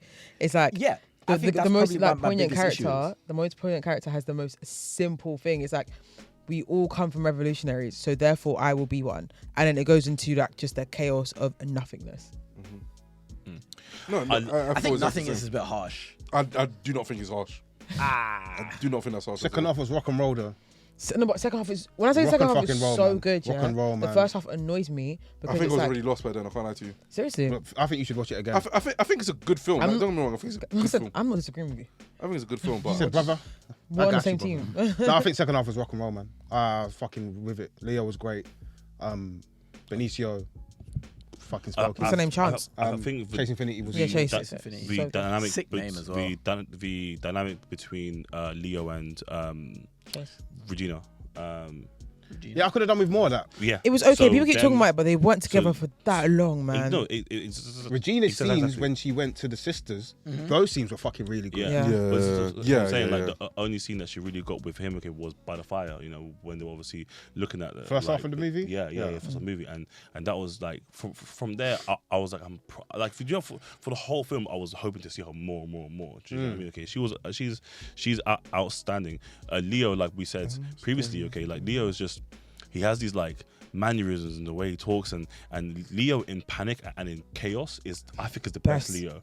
Okay, like he's so expressive. Okay, and like he reacts well and he feeds off. Like if you're like another actor and you're not like intimidated by the acting of what's opposite you, he can really go off you. He feels you know? like the kind of actor who you'd give a script to, and he will elaborate and make that character his own through 100%. like unique nuances that are particular to him. And it's the same way Denzel did in, I know I bring him up, Training Day, for example, the way Denzel added things to his character to make you believe in that man, to make him feel like a real person. Yeah. Absolutely. And I think that's what the greatest actors do, and I think Leo falls into that ballpit. Yeah, and I think when obviously my favorite scene in the whole film, the karate dojo scene where they're obviously that walking scene where he's trying to get out and stuff, and he's with that the Mexican dude. I forgot his name. I'm so sorry. Benicio del Toro. Oh, Sensei. Del Toro. Yeah, sorry. Oh my god. Okay, Del Toro was absolutely.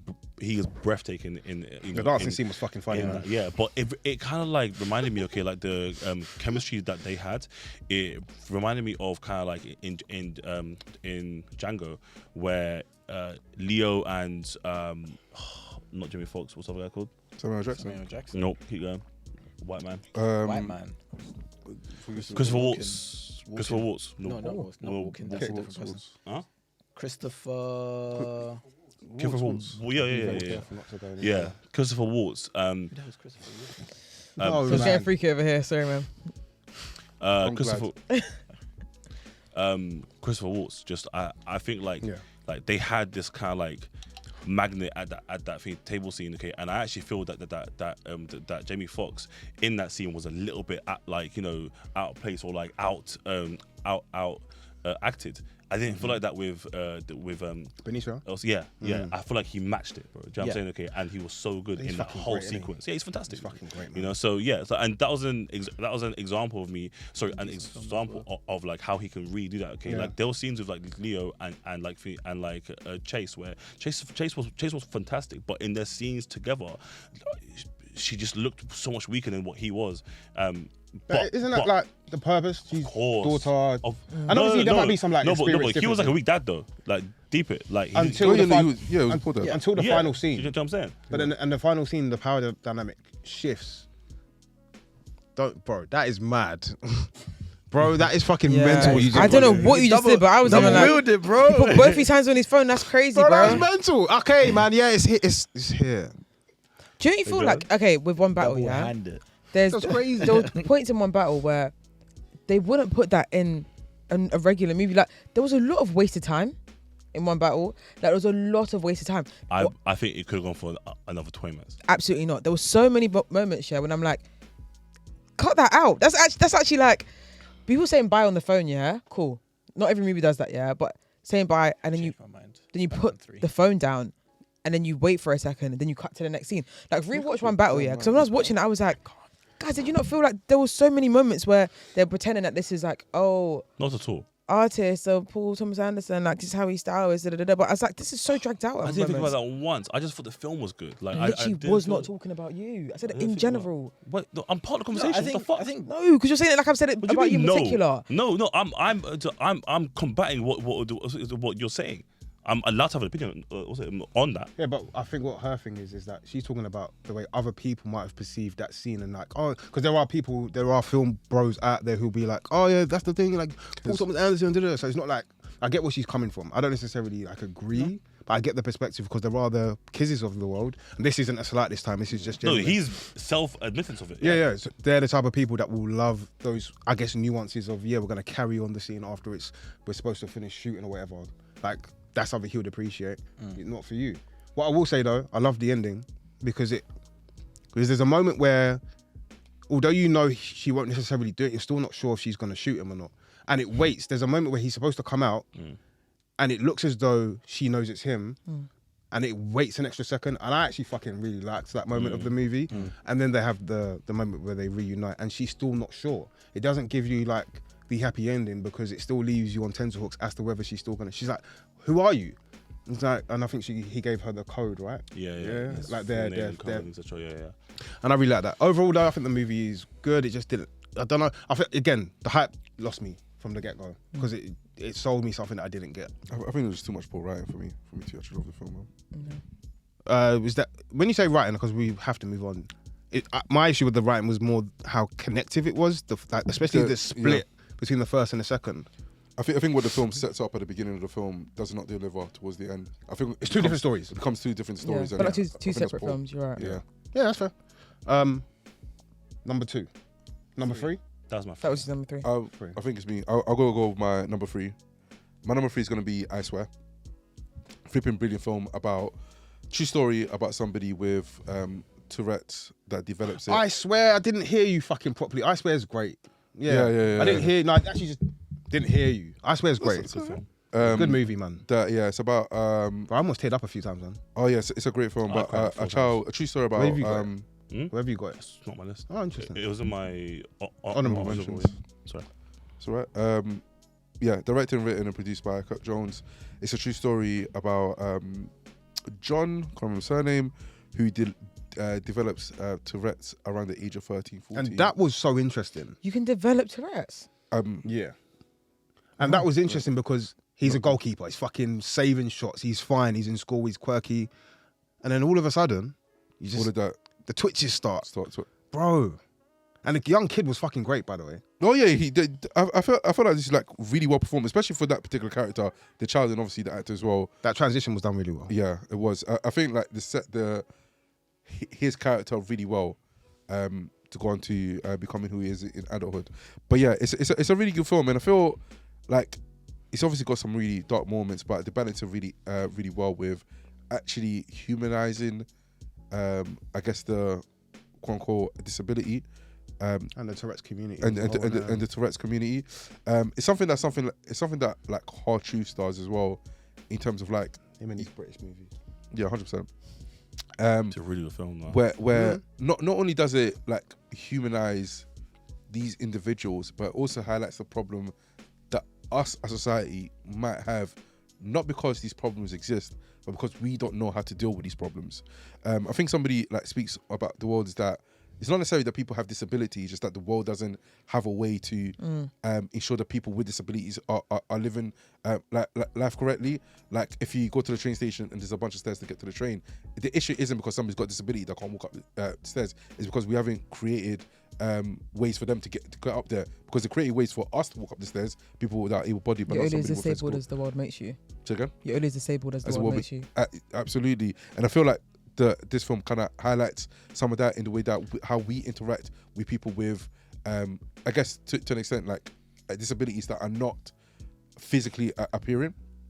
And from when they were young, people like looked at him as in, oh, you're faking it. You're just doing it for the sake of attention. More importantly, his His parents, the way his mom treated him, and it took his school friend's mom to have that level of empathy towards him, to bring him into his home, Yeah. for him to build that confidence once and for all, and also for her to put him in situations where he's out to actually have a life. He's able to get a job. He's able to move into his own flat. He's able to build relationships for the simple fact that he was given confidence to do so, and not because learn harsh lessons of life. Yeah, because you're allowed to leave the world and exist. Because when he was living with his mom took him everywhere. He was never allowed to be by himself. Yeah. When he moved in with his friend's mom and his friend's house, it's like, yeah, go to the Chinese shop and get some food and bring it back. And what happens. Something happens, but that's unfortunately That's just life. That's life. And I think it's such a human story that was performed really well.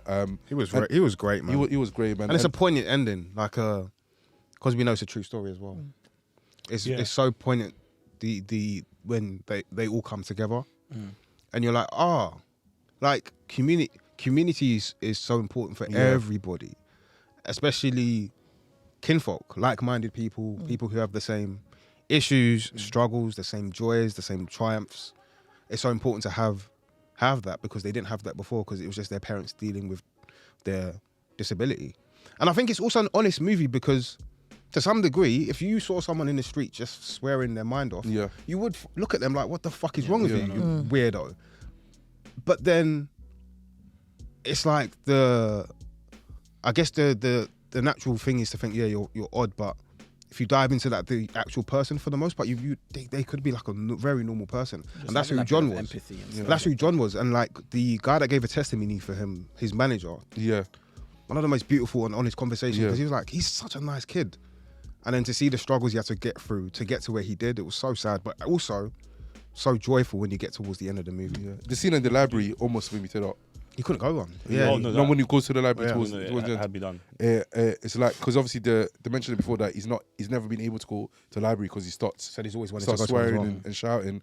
And then we get a scene towards the end where they develop this device that helps you repress Tourette's, and he's finally able to walk through a library. I can't lie, that is one of my favorite scenes of film this year. And also the conversation that he has with his mom. His mom didn't treat him really well because she didn't know how to handle it. And it's like, I get it, because even I don't even know how to handle this. So how would I expect my parents to be able to, when they've never heard of this mental illness before?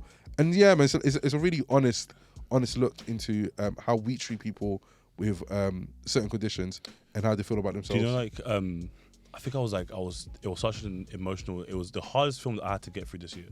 100%. Okay. Like I like relate to it like slightly, you know, obviously like having like a speech impediment and stuff, and like growing up with that. And you made a comment earlier, okay, it's more so like I'm fine of having what I have, okay, but it's more so how people react or treat me, okay, and stuff like that. And it's the small things, you know, it's things like the things that like terrify me is when I like first speak to somebody, or like, you know, and I'm like stuttering like quite a lot, it's the first like face they make, you know, like a lot of the time if you get somebody like his manager who acts like he didn't see anything, you know what I mean, okay, and he's just like, okay, cool, you know, or you get somebody else who makes a face like this, just like a that is enough to just have me like, used to like have me just like on the floor, like be like, oh, winning your fuck. confidence. Yeah, and then after that, there's no recovery like for, you know, for me. I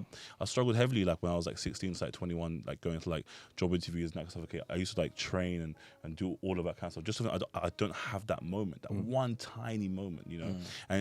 And I used to blame myself all the time, and then I realized that it's not me, it's just how other people actually just kind of like perceive you and perceive like who I am. And because of my speech impediment at times, okay, I can't say what I actually want to say.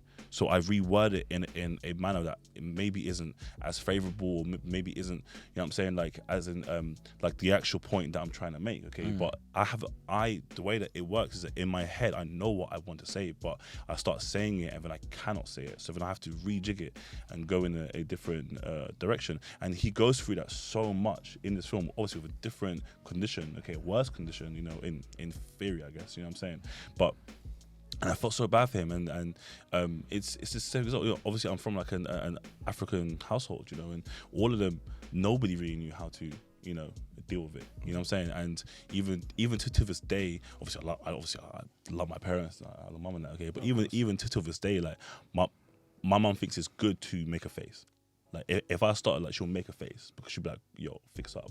You know what I'm saying? And it just doesn't help, bro, at all. You know.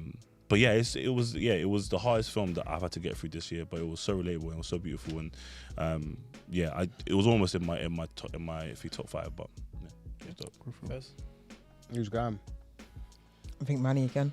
Yeah. Let's speed through these final ones. Obviously, cool. we know what most people's number one will be.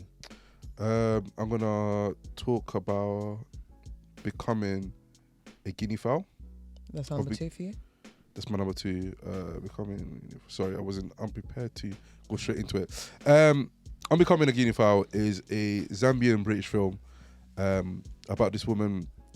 The whole film shot in Zambia.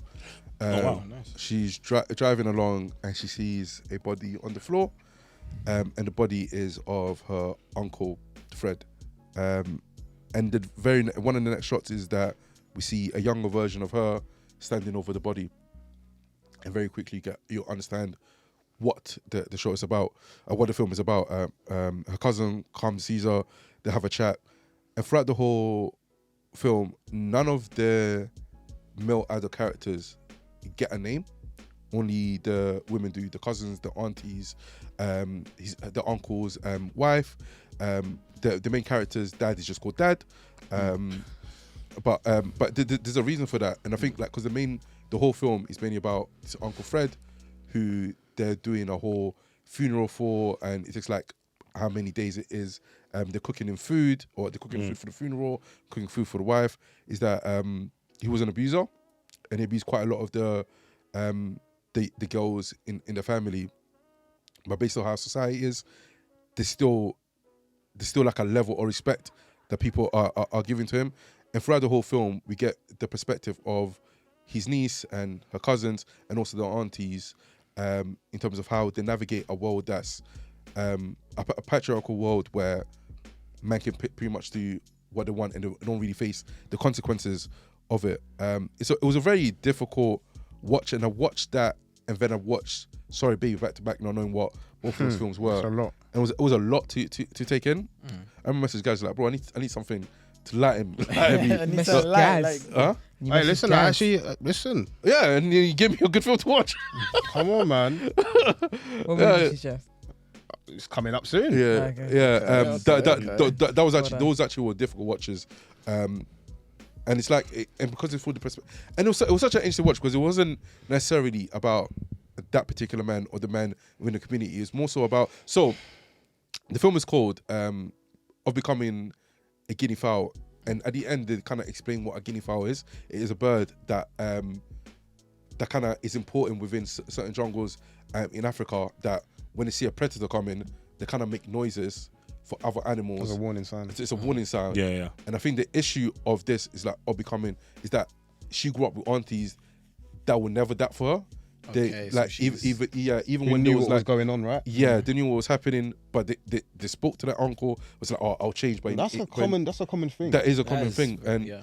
and it never changes. So I think what the show tries to highlight, what the film tries to highlight, is that we, like, as a community, we have to become a guinea fowl. We have to make sure that we sound the Out alert for people that might come, like within families or within communities that might abuse children, or even people in general. And it was well acted, and I think like it's really well directed. I think in a technical standpoint, it's absolutely amazing. But I think like obviously the story itself kind of takes more importance. But aside of that, directed wonderfully. It was great. Like I do love a little bit of surrealism and a bit of like sci-fi-ish in the background. But yes, it's a great film. A difficult watch. Halfway through the film, it's like I like this film, but I don't think I'll ever watch it again. But by the time I got to the end of the film, it's like, even outside the subject matter, I feel like for a film, like the technical aspect, the acting, the way that it's directed, the use of the lighting, like, there's so much about the film is that I have to rewatch this film multiple times because I feel like there's so many gems they can take away from it as a film. But the subject matter is a lot to take in. It's really sad, but yeah, man. Gotcha. Okay. Yeah, that's my number 2. Who's next up? Jace. I think everyone's on their twos, right? I'm on my 2s, yeah. I changed mine back to one better after another for 3. And just quick, Mickey 17 as an honourable mention. Dead. Oh yeah, good. That's what? awful. Good film. It's Didn't a like great it, man. film. Good film. It's a great film, and I was debating it, but a great film is crazy. Great man. film. it's a really good film. It's good. I like it. But yeah, I don't think I would be me if I didn't put an animation on here. Which one? And I think you would know which one. Chainsaw Man. Yes. Yeah. So Let's as my get number two, I am putting Chainsaw Man: The Reze Arc, Yeah. which is for my money the best animation. Phil Foden. Sorry, FPL. This My bad. guy, man. For my money, the best animation of the year. Chainsaw Man is a story written by Gon. No, this Demon Slayer does not even mention my honorable list. I liked it, but that's all it is. I like it. But no, it is a story written and drawn by Tatsuki Fujimoto. My second favorite manga of all time. Yeah, he's so good. He's so good. And it follows a story of Denji, who is kind of like a demon, kind of. And I don't think I actually want to kind of like get the premise out the way because we've spoken about it before, I think. But this film follows the second arc or the second season, I guess, of the entire story, and it introduces the second protagonist and also who's kind of like the antagonist of the film, Reze, who Denji falls in love with. Denji as a character is a very kind of like wanted person because he has this devil inside him that everybody wants, but he as a human being is very kind of like, he's almost like a newborn baby because from this very age he had this devil and he's been abused. He's been a kind of like he's not been taught the ways of life just because he's gone through so many traumatic events, and all the people only want him for that one particular devil. So he's kind of like growing up into his teenage years, wanting to like realizing that he wants people to want him for him and not just for what he has. And him being introduced to this Reze character, you start to think that that is what's going to happen when in fact it doesn't. And it is kind of like from there. I don't want to spoil it too much, but the animation is absolutely beautiful. Yes, sir. I want to specifically shout out the action director and the lead animator as Soichi and Sota Shigetsugu. Sorry, my bad. And I think the animation of it is so smooth. The action is so well done. I think if anybody has ever played Tekken 8, or any Tekken game for that matter, like the last 40 minutes just feel like a Tekken fight. It's so action-packed. You're so like on your seat, so hyped up all the way through. And yeah, the score, I think, is the best score I've heard this year. I have absolutely, like, talking about tearing up, that was like a part where I teared up. Like the score with what happened, and I was just like very emotionally overwhelmed. He's a proper film geek as well. A lot of his manga panels or episodes of films reference quite a lot of Western films quite often. Oh, do they? Yeah. Have you not seen the intro for the anime? The intro is pretty much like references to all films. I did not. Like Pulp Fiction. Like he's a big. Oh yeah, it's very Pulp Fiction-y, especially Quentin. like in the fact. Quentin Tarantino. As you know, Reverie Power, Dog. Yeah. That piece when of they're in the shit. suits. Sorry. He is a piece of Yeah, shit. for sure. That is no. You'll get no arguments You from say me. now? Yeah, he's a piece of shit now. He's always been a He piece of shit. kind of has but been. I think it's one of those ones where I tried to do Well, the whole artist now. versus art. I ain't knew now. Like I tried to do the artist versus art separation thing, but I think he's become Sometimes so much sometimes of it's just hard to. Yeah, and I think exactly. there's no point us pretending like we don't all do it to some degree. We do. No, we But do. there are certain points where it's just, and we're hypocrites as well, and it's fine. Hundo. Nah, But being a hypocrite he's is a fine. piece of shit. Nah, facts. Like Facts, man. I like he's crossed that line where I no longer care about the art that you've made, even though I would still rank them as probably one of my faves. But it's just like I'm just like, yeah, you're fucking awful. Fuck you. But the issue with Tarantino is that we know his politics too much because he puts it in his movies. Kind of how I feel about Tyler shut the Perry. fuck up. It's kind of Tyler Perry. We know too much about them because they put it in their art. So you actually can't separate it because why are you writing yourself in to say the N-word repeatedly? But one I've of my hated him since favorite, the jump. one of my It's favorite so pointless. Tarantino movies, just to go a little bit off tangent, is like it's this meme where he's like, oh, he's writing a scene for somebody who's about to stare at feet or lick some feet, and goes, oh, is somebody gonna do it? Guess I have to. Yeah, and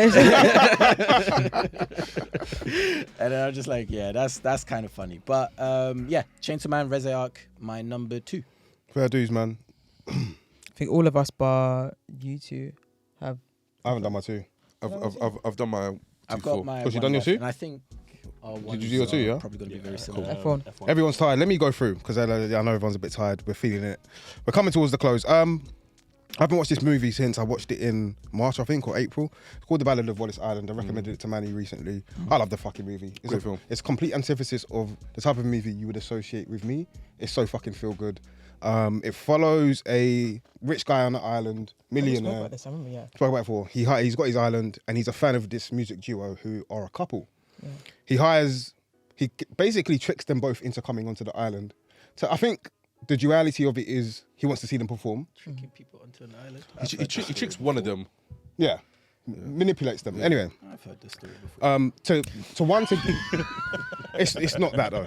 It's one to get. I think he wants them to get back together. But it's funny you say that because that's something that the character says right at the beginning. Yeah, he kind of reverends like, are you a tycoon? What's Yeah. what's going on? Yeah. It's Tom given- Basden's character. Yeah.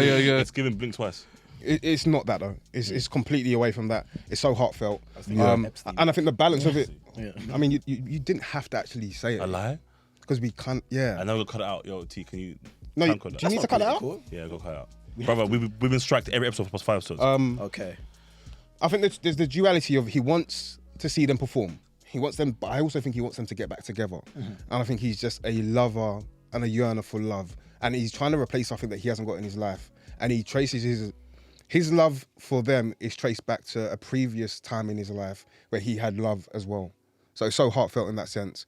And at first, the first like half an hour, I was like, oh, this is fun, but is this it? Because the tone is very like, again, I used the words a lot today, but quirky and whimsical, and his character really, like Tim Keys is that kind of, he plays those characters quite often in his movies and shows. So I was just like, is this where it's going? But it really flipped the script. So initially the dialogue is so razor sharp but humorous, but then it really does flip into something more poignant and something more heartfelt the more the movie goes on. I think it's shot beautifully. I love some of the like landscape shots of the island, but it's also small in scale. So it's so huge in terms of like, it captures the landscapes, as I mentioned, but the story is so small and contained and very hyper-focused on essentially 3 characters and then obviously the black boyfriend. And the shop owner. The shop owner is really important, to be fair. Yeah. And it's just a story about love. It's about togetherness. It's about yearning. And it was really nice to just watch something so simple but done so well at the same time. And I spoke to Ken after because we watched the movie together. I was like, yeah, that was a good movie, man. That was good. Then he messaged me the next day. He's like, Gaz, that movie was really good, you know. I was like, bro, yeah. But I was thinking it like maybe an hour before. So get crapped up. Bro, that movie was fucking good, man. It didn't make me tear up, but I don't think it needed to. I just think it did what it needed to do on the tin. Balance of heartfelt and a balance of humour. And good acting. Kerry Mulligan's fucking incredible. Yeah, she is. She's like so talented, bless her soul. She's class. And yes, I liked how it ended as well. Yes. I really liked because how it we ended. don't need Yeah. a quote unquote happy resolution. Yeah. Because happy resolution comes in different ways as well, right? Yeah. Sometimes you need to end something to start afresh. Cool. Let's do Sinners then. Well, legit. How do you know what's my number one? Wait, guys, I think this is the first time, okay? So our number one is in 3, 2, 1. Sinners. Sinners, man. Yeah. I don't like how you stayed silent. Yeah. I don't know, it makes me Why think y'all you got screaming, fam? devious thoughts. She's tired, man. She's done. Exhausted and Yeah. All right, we'll So we're not gonna do the Dishonorables. Dishonorables. It's fine. No, we will. Yeah, We it's will. fine. we'll bat for you, like cricket. Bat for you.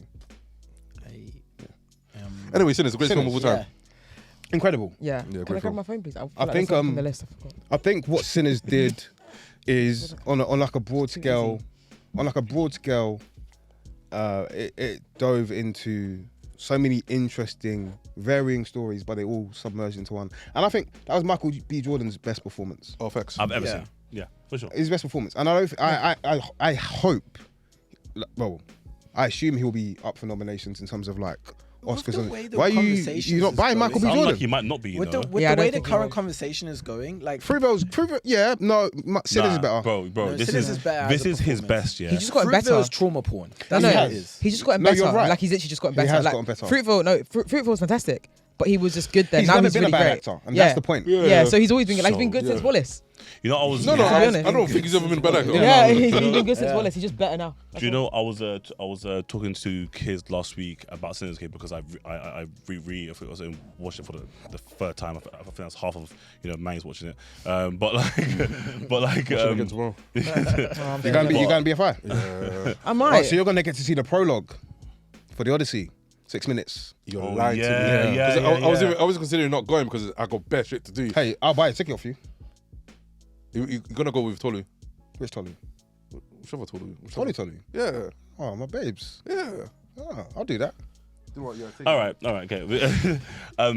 Kiz made the point that like when you compare it to other like dual roles, okay, like Tom Hardy in Legend, okay, that like it was so much more difficult for Michael B to play his role than it was Tom Hardy, because Tom Hardy, his two characters were opposites, complete opposites, right? Whereas like Smoke and Stack, okay, weren't completely like opposites, but their little differences is what made them that's harder to act. Do you know what I'm saying?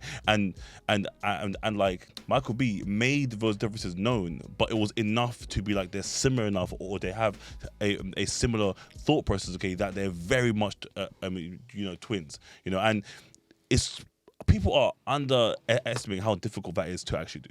And he absolutely shelled that role. He was really good. In every aspect. I don't think there's a flawed cast member. At all. I think all the negatives. Shout out to the Snow. We have to just do a quick shout out to the Snow, pregnancy and that. Shout out to Haley, she was fucking good. Oh, hey, that was good, man. The Q's, you get me? What did you say pregnancy? She's pregnant. Oh, are you the dad? I wish. God. Do you? You see that scene? Oh, she's good food, man. Hey, the Q's scene, when she's like, Yeah, you fuck.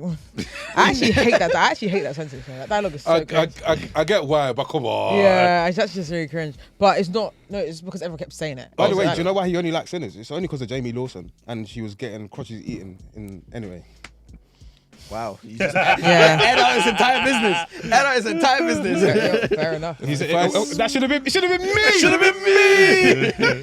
Yeah, Sinners is so. I think If I take away the horniness, it's a fucking great movie. Yeah. everything about Sinners, and do you know what? I'll be so real. Every time someone tells me they don't like Sinners, my ears go like that. I know. I just don't believe you. No, because I feel like you're attention seeking. I don't genuinely believe that anyone could watch a vampire movie like that. Yeah, Shout out Fuck to you, Variety. Morgan. and not like it. Shout out to Variety as well, who don't have it in Yeah. the top 20 movies of the year. Thank you. Same But with Variety- Rolling Oh, and Stone. same with Rolling Stone. Rolling Stone. for Like, Rolling Stones it- and the New York Times. Yeah, but the Rolling Stones one, even their list actually sucks. And this is the funniest part: is that you just threw one battle in there, yeah. And, I feel Marty like, Supreme was like second, by the way. and it's like, guys, you Film's can't. not even out yet. I'm No, hearing- but I'm they've watch- seen- they've- I can't- But no, but you I'm can't- hearing things about that film. Everyone that no, I mean, everyone's But you saying. can't throw in a enjoy it. movie that we have not watched. I think that's really important to be like top movies of the year. You can't just throw in a movie and be like, hey guys, you don't believe it, but we do. Like, it's just a list based on what you're. I don't know. I don't. But trust a list like that's that. how lists are. That's how lists Not go. really. So let's say There's this- a correlation if you've I seen, think. I if do you had think seen there's- Marty and we were doing this episode now, if I'd seen Marty, for example, I would have said Marty would have been in my 5, even though it's not out yet. But if we put a list together as a team, we don't have to put it in there. But I think it's the individuals that do it. But do you think the sin But, is? but it comes as I don't think that Rolling needs to be- Stone. I don't That's think- my issue. I It's don't not, think- it's not the journalist. It's Rolling Stone's top 10. And this is my issue: is that these things are. I don't know. I feel there's a lot more politics behind it. No, yeah. no, And- 100%. and a lot I- more. I Sinners- think the Sinners not- sin is yeah. I think the issue is more the exclusion of Sinners than it is Marty being on the list. Because Yeah, there no, are- Marty's not the because problem. Oh, sorry, Marty's not the problem at all. It's there- Sinners. There's other movies That's that the were issue. there that shouldn't be there. I think that's the Yeah, problem. that I list think- sucked. I think the sin is exclusion is done on purpose. Yeah. Why? I- It's to get people irate. I genuinely think it's rage bait. It's rage bait. I No, think it's 100%. rage bait. Because there's no way. 1000%. It's rage It bait. worked genuinely- every time. Like, It worked. because obviously, like to your point about Variety, right? It started off when Variety posted out that fucking That article stupid little about article, how- yeah. Box how office. the box office numbers are bottling. Mind you, the films that they've put in their fucking top 5 have also been box office bombs, worse than fucking Sinners, right? One Battle But did Sinners not was do not a well. bomb. Let's be clear. It wasn't. Sinners Yeah, was. Sinners was and not the a thing bomb. is- Mind you, And sorry. if you know, to but the worst part of clarify, that, they didn't even Sinners wasn't say a bomb. they didn't even say Sinners was a bomb. All they said was, yeah, It's not gonna make his money. In the yeah. first weekend. So they just said, Exactly. oh, by the way, this black film is not going to do well, and that was so unnecessary because it was like, at least let it not do Unnecessary. well. So Very unnecessary, unnecessary. so unnecessary. And I genuinely do think it was like such a targeted bullshit fucking platforms, hate man. campaign because like Ryan Coogler did something that hasn't been done before in terms of the And loudly. The contract noise that's been done before. Has it? Ryan Coogler's highlight is like, I don't get why they're big making deal's such a being big made out of issue it. when X, Oh, Y, and Z have done it before. I did X, not know Y, and Z production have done it before. So why do they make? And then we said, why do you think that it's like? You tell me. You told me. Yeah, he didn't want to say the loud And do part. you know, I love when they were talking about like, oh, the biggest black film, blah, blah, blah, and he was like, actually, in the year 2018 or whatever, when the Black Panther came out, that was the highest grossing film. Full stop. Not black film, not black director. That was the highest grossing film. So the fact that you made it like you put me in this little box to be like, is the highest grossing black film. So everyone goes, oh, so what was the highest grossing film? But it's they like, constantly do that, and like, I mean, I guess I'm being the old man screaming at a cloud here, right? Yeah. But it's like it's so fucking disingenuous and so obvious that they constantly do this, right? They have a box for black people, and Hollywood will forever put you in that box. I love Ryan Coogler, like, cause I don't know, man. Like, there's so many thoughts going through my mind. And the fact that we're being rage baited to the point that we are, and the fact that we are falling for it. But we're not, because like okay, this is my issue with like when it comes to like rage baiting, especially when it comes to race, we're not falling victims to it. We're calling out what we need to call out, because the problem is then it stops being rage baiting, it starts being a fact. So if you don't say it there and then, like, hey guys, that's insane, then Variety go, oh, so you can write that, cool. No, we want to keep writing things like that. So it's actually not race bait, it's like calling it out. But then we go, oh guys, plantain topics, oh race bait, and it's like, this is definitely not plantain topics. And it's really tough to find a balance, because I get what you're saying. So it's my really thing tough. is, I think I'm 100% convinced that they left that on purpose. Yeah, because I think not even on a thing of, it should be number one. I think that film is too good and people love it too much for that to not even be considered in the top 20. And it's what I mean about the group collective, like that's what I'm saying. Everyone can't tell me that like a room of Rolling Stones Variety fucking journalists, none of them thought this was worth. No, but 100%. It's not about but I think surely you need to remember what their job is engagement and interaction. What is the one thing that'll bring the most engagement interaction? Is living out sinners. I guess so, but that's what I mean. The whole point about like old man screaming at a cloud. It's the fucking hate engagement form. I just want to shout out Wumi Masaku. Of course. And I say this. I'm coming from like a sincere standpoint, because she's like a British actress, innit? And I think she's from Manchester, correct? Is it? Yeah, she's from somewhere. Birmingham. She's from somewhere, Birmingham or Manny, one of the two. I think you're actually right. I think it might be Birmingham. Yeah. And bro, like, her performance is fucking superb, bro. And it's so nice to see someone's journey. You know, when you get to see the trajectory of somebody who's coming from where we come from, in a sense, like from Birmingham or Manchester or just in a city in England. Black woman who's going on to thrive in one of the biggest movies of the year, aside from the fact she was also in like Low Key last year. Obviously, when I was watching Luther in the mid 2010s, she was in Luther. So to see that journey of like from TV into like mainstream movies and TV shows that go beyond the British Isles, I think it's fucking incredible. And she's actually really talented. Yeah, she's really good. So this is like, she's a talented actress, and the cast as a whole all very much deliver. Delroy Lindo, come on, man. Yeah. Oh my God. Come on, man. Oh, who plays my man with the when he gets cornbread? Bro, name is coming out of my head. But bro, so good, man. Aside from the main cast members, the supporting cast, Miles, man. Jamie Lawson she's great. Yeah, she's fucking great, and she's had a really good, like, I don't know. Yeah, Ruth. Last couple of years. No, Ruth. Sorry, she was in Running Man. Yeah, she's a Running Man, and obviously she was the mayor in the Batman as well. Really fucking good, man. Good movie, man. Yeah, fucking good movie. Best movie of the year. Omar Benson Miller, we're thinking of. Yeah, really good. Thank you very much. Really good. And I was interested. I watched Malcolm X this year for the first time, and I was like, oh, Delroy. Really? I was like, Delroy, man. That is a great film, isn't it? Malcolm X is a bad boy. Really good film. Doesn't even feel like a 3-hour movie. Yeah, great film. Really good film. It's fucking good. Shout out to Spike. It's a shame about his other film this year. Highest Lowest is one of the worst films I've seen in my life. Okay, guys, run through my life. Jason, please run through this one. Even Denzel can't save it, bro. He tried, man. Shelby Oaks stinks. Highest Lowest stinks. Oh my God. You're on your hater bag right now. now. My. Have you guys seen Shelby Oaks? No. Oh my God. I didn't care to watch it. Also, the series with Ashley Waters in it this year. Oh, the Netflix one. I can't remember the name of it. Missing You. Huh? Missing You. Yeah. Oh my God. Worst series I've watched in so long. Yeah. Hold on. You have not mentioned Gen V in the last episode. Sorry, I know this is off topic. Yeah. But you said that Gen V is the best in the whole universe. I said it's the best of the universe, of the universe, not in the whole universe. Not even The Boys. That season of Gen V was the best season. Yeah, I'm saying. So what is it not in your... You forgot it? No, I had it down, but I had other shows that I thought were better. I don't think it was bad. Like, it was really good. Okay. I told you, I breezed through the movies with ease. The TV shows were very difficult. If we did a top 10, I would have a better list. Those films were. I watched the Bruce list this year. Yeah, The of Bruises course, came bro. out this year. Yeah, kids. I didn't like that. I think people that Yeah, it would have for came the- out. Oh no, yeah, I watched it because like it was a re-release. No, it wasn't. no, I think we got it this year. We got Yeah, it this year. I didn't you like sure? Yes. Yeah, we Also, did. sorry, No. just to go back to Sinners Game real quickly. I don't think that it's gonna be. I think they're gonna give them some like backdoor award nominations. I don't think it will be any of the main 3-4. Let's do some No, predictions. we're definitely getting Categories. film of the year I don't think we are. I think as a nomination. I think it 1,000%. has to. Like, I it want has it to be, to. bro. No, no, I no, think no, it has I'm- to. it'll get But I nominated. think It will 1,000% get nomination for film of the year. Because let me tell you, 1,000%. if And it nothing doesn't, else. no, if No, it we'll get doesn't, other things. if it We'll get. doesn't- You mean film of the Best year, Picture? director? We'll Yeah, get Best best picture. Picture. Best director. Original script will be a nomination. Original yeah, because script there's not together. many for original scripts ever. So Soundtrack, we'll get that for as well. yeah. Oh yeah, it'll win for soundtrack, Cinematography, to be we'll fair. get that as well. I think Costume. costume, I we'll don't get think that it's as gonna be a well. I think we'll get I costume. don't No, think a nomination. I A think. nomination. I'm I not don't think it I'm not will. saying the I winner. think there's better movies to give a nom They will to. definitely get So nominations. you for think these. they're getting 5 to 10? 100%. To be fair, that's the 100%. Academy They're getting Awards. The at Academy least Awards are a six. little bit Doesn't mean They're they'll getting win them six. all. Right now, No, it doesn't that mean they're going to win it. means They're going to but they're say, slightly different. we saw you guys, we noticed you, getting but at they least got it six better. But they're still nominations. going to get it. Also, Ryan Coogler's not a small boy anymore. Like, Yeah. that Variety He's a trying big to boy. rubbish him and trying to make him a little man, but he's out here with Christopher Nolan doing all sorts. Like, he's not a little boy. No, He's not. So no, if they no. overlook him, everyone's going to be like, hey guys, Christopher Nolan will be one of the first ones. Like, yeah, Yeah, how yeah. dare you do my boy like that? that's my firstborn. That's my Yeah, bro. firstborn.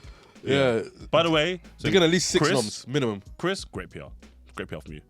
Just in general. Nah, it's not But he PR, just that's loves it. genuine, It's- yeah. it's- No. He's a film lover. Yeah. But come on, man. It's great. I don't PR. think it's a PR that. I thing. don't like that. I don't think it's PR thing argument. as well. I think- Okay? I think But the same I as think either way, Yeah, because it's I great think PR. he's deserving From of being like taken under the wing by a legend. Hell yeah. Like I don't think it's great PR. I think sometimes, yeah. No, I'm not saying it's done for PR. I'm saying no matter how you look at it, it's great PR. No, I don't like that comment Why not? because it limits what Ryan Coogler's doing. Because it doesn't. No, it it's doesn't great look PR at. for Chris. I'm saying that Coogler is the fucking is the fucking PR for him. Let's go for our top fives. I'm rating Coogler here. Sinners. Yeah, do you know what? That's fine. I've watched it enough times. I can put it in all Do you know 5 what? spots. You're right. Drake. Literally, I don't care. But 5 really, minutes. 5 minutes left. We've been told. So let's go. cool. through. My number 5 was Urchin. My number 4 was Sorry Baby. My number 3 was I Swear. My number 2 was Of Becoming a Guinea Fowl. And my number 1, everybody's number 1, was Sinners. Sinners.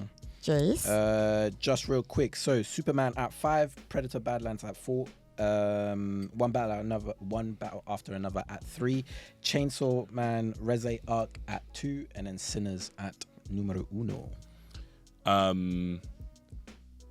Fuck. Eternity at 5, Begonia at 4, One Battle of Another at 3, F1 at 2, and Sinners at 1. At number 5, I had the Thursday Murder Club. I want to change it to Weapons. In hindsight, I think I really enjoyed Weapons. So yeah, it's Weapons now. Number Okay. 4 I'm glad is. though. Pardon? I'm glad because I think Weapons does deserve. I know I didn't love it, but it deserves Because I'm it. thinking I actually did enjoy it. So Oh, good. Change mine. You did let me change Get a mine. grip. go on. No, I can't, man. I get Bridge it. I Commando think to, it's one of the most adolescents. overrated films of all Number time. 4. Literally in this phase of the conversation. Number 4. No, because I didn't make a big song and dance about it like you did when I did it. You did when I changed mine before. No, it was about making a choice in general. Yeah, so you made a big song and dance about it. So I said, "Oh, Not true. we're Everyone not going to do that." And then, but they didn't try and change theirs. That's the difference. You see? It wasn't. It wasn't Number a song and dance 4 about your choice. is Wicked for Good. Number 3 was Tornado. Number 2 F1, and of course number 1 was Sinners. 5. I can't remember already. Weapons. Weapons. 4 was Weapons was 4. No, Weapons was 5. Look at my list here, man. They may not be EJAC. Weapons was 4 Weapons was 4. Yeah. What was my 5? because I said the comment. Reefman 5. It's your 4th film of the year. Reefman 5. Weapons 4. F1 3. The Ballad of Wallace Island 2. Number 1 Sinners. I think this is our first unanimous number 1s. Yeah, probably. I'm so proud of us. I remember when we done the Sinners review, that was the first time we had 9 pluses on one film. Yeah. Fucking hell. There you go. I'm so proud I'm of telling us. you, best film of the decade. Yeah. I said it as soon as I left the Century, cinema. don't limit it. And I've been saying it since. I'm saying it 10 views after. Listen, guys, what we need That's not an you. exaggeration. This is the end of the year, man. It's a wrap up. It's a big thank you from the Post Credit Scene Yes, podcast sir. team for all your support, all your follows, everyone watching, subscribing. Can you continue to do so? You've got 2 episodes which I think are going to be great to watch. So obviously got the film episode of our top 5 TV shows. Top 5 TV shows which came out last week. Make sure you let us know your thoughts in the comments. And we've also got our top 5 movies of the year. Unanimously, Sinners is our favourite. Yeah. Let us know your thoughts though, because I know there's a lot of One Battle Warriors out there. So if you're a PTA guy, if you're Kiz, you can comment and let us know you think we're chatting shit.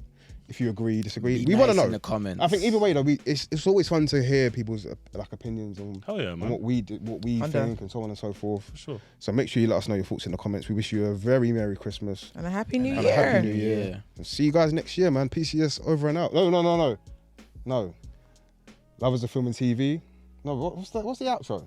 You say PCS over and I say and out. Oh yeah, and that's the PCS gang.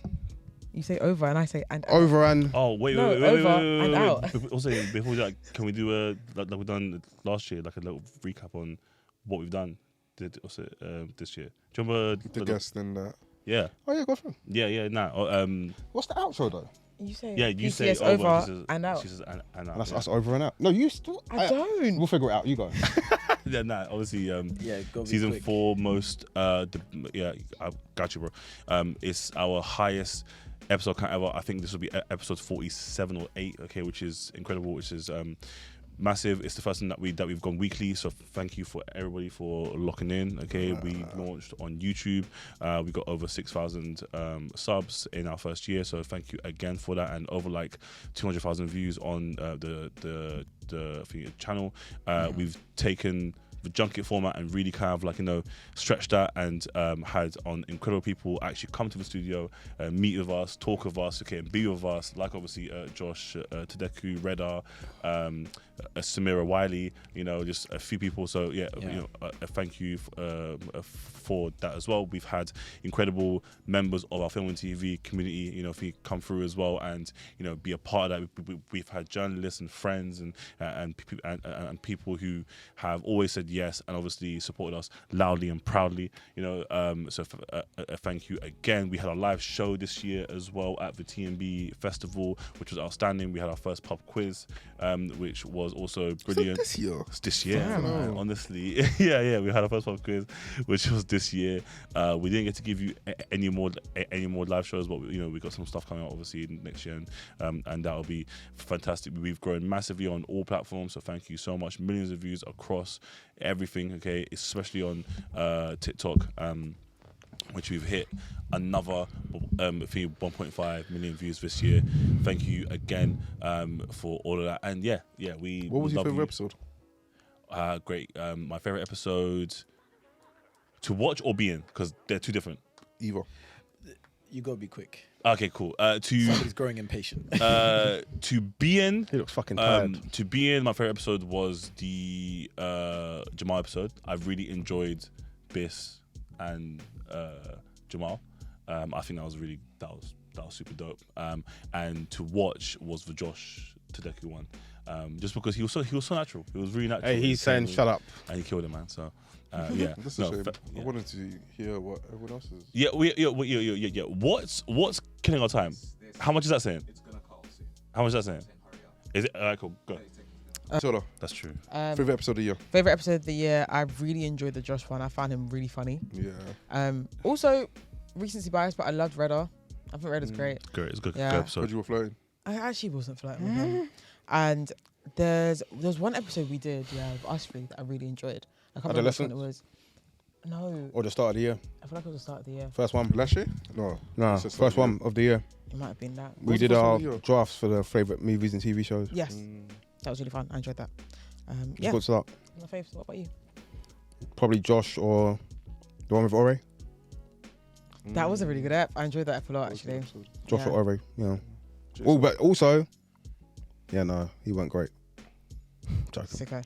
No, Josh Ore or actually, funny enough, BB Panels. Panels was good. Yeah. Not up favourites. I just wanted to give him a shout. out. That was I think that's my favorite episode that wasn't in. Yeah, he was good. Yeah. Fucking, he's really insightful. Yeah. So yeah. You two and panels. Yeah. Yeah. Favorite app is the best film of the decade so far. I really Sinners. liked you guys. You're so annoying. Was that? Favorite episode. Oh, best film. of the decade. I wasn't even Oh no, trying. there was some really good drafts. Yeah, I wasn't even trying to make a I joke. know it was killing me. Yeah, It's like, yeah. you didn't hit, all you heard was best. You said Sinners. Yeah, that's why I was so confused. That's why it's funny. I And was that's so why it's confused funny. there for a second. But yeah, no, I quite like that one. And then I like that episode. Oh my god, this is gonna be embarrassing if it was last season. That's fine if it is. God. The Wire breakdown. That was this season, right? No. That was last year. No, it was this season. Yeah, it was. Oh my god. Yeah, those two eps. And I think Josh was Everyone's favorite. my favorite. Yeah, I really like Dreaming Whilst Black. Yeah, it was, That was a good episode as well. it was nice to host. It was nice You know, not to have I guys- like your guys there. Samara Wiley one. Oh, thank you. Yeah. Hi, I'm Lashana Lynch, and you are listening to the Post Credit Scene podcast.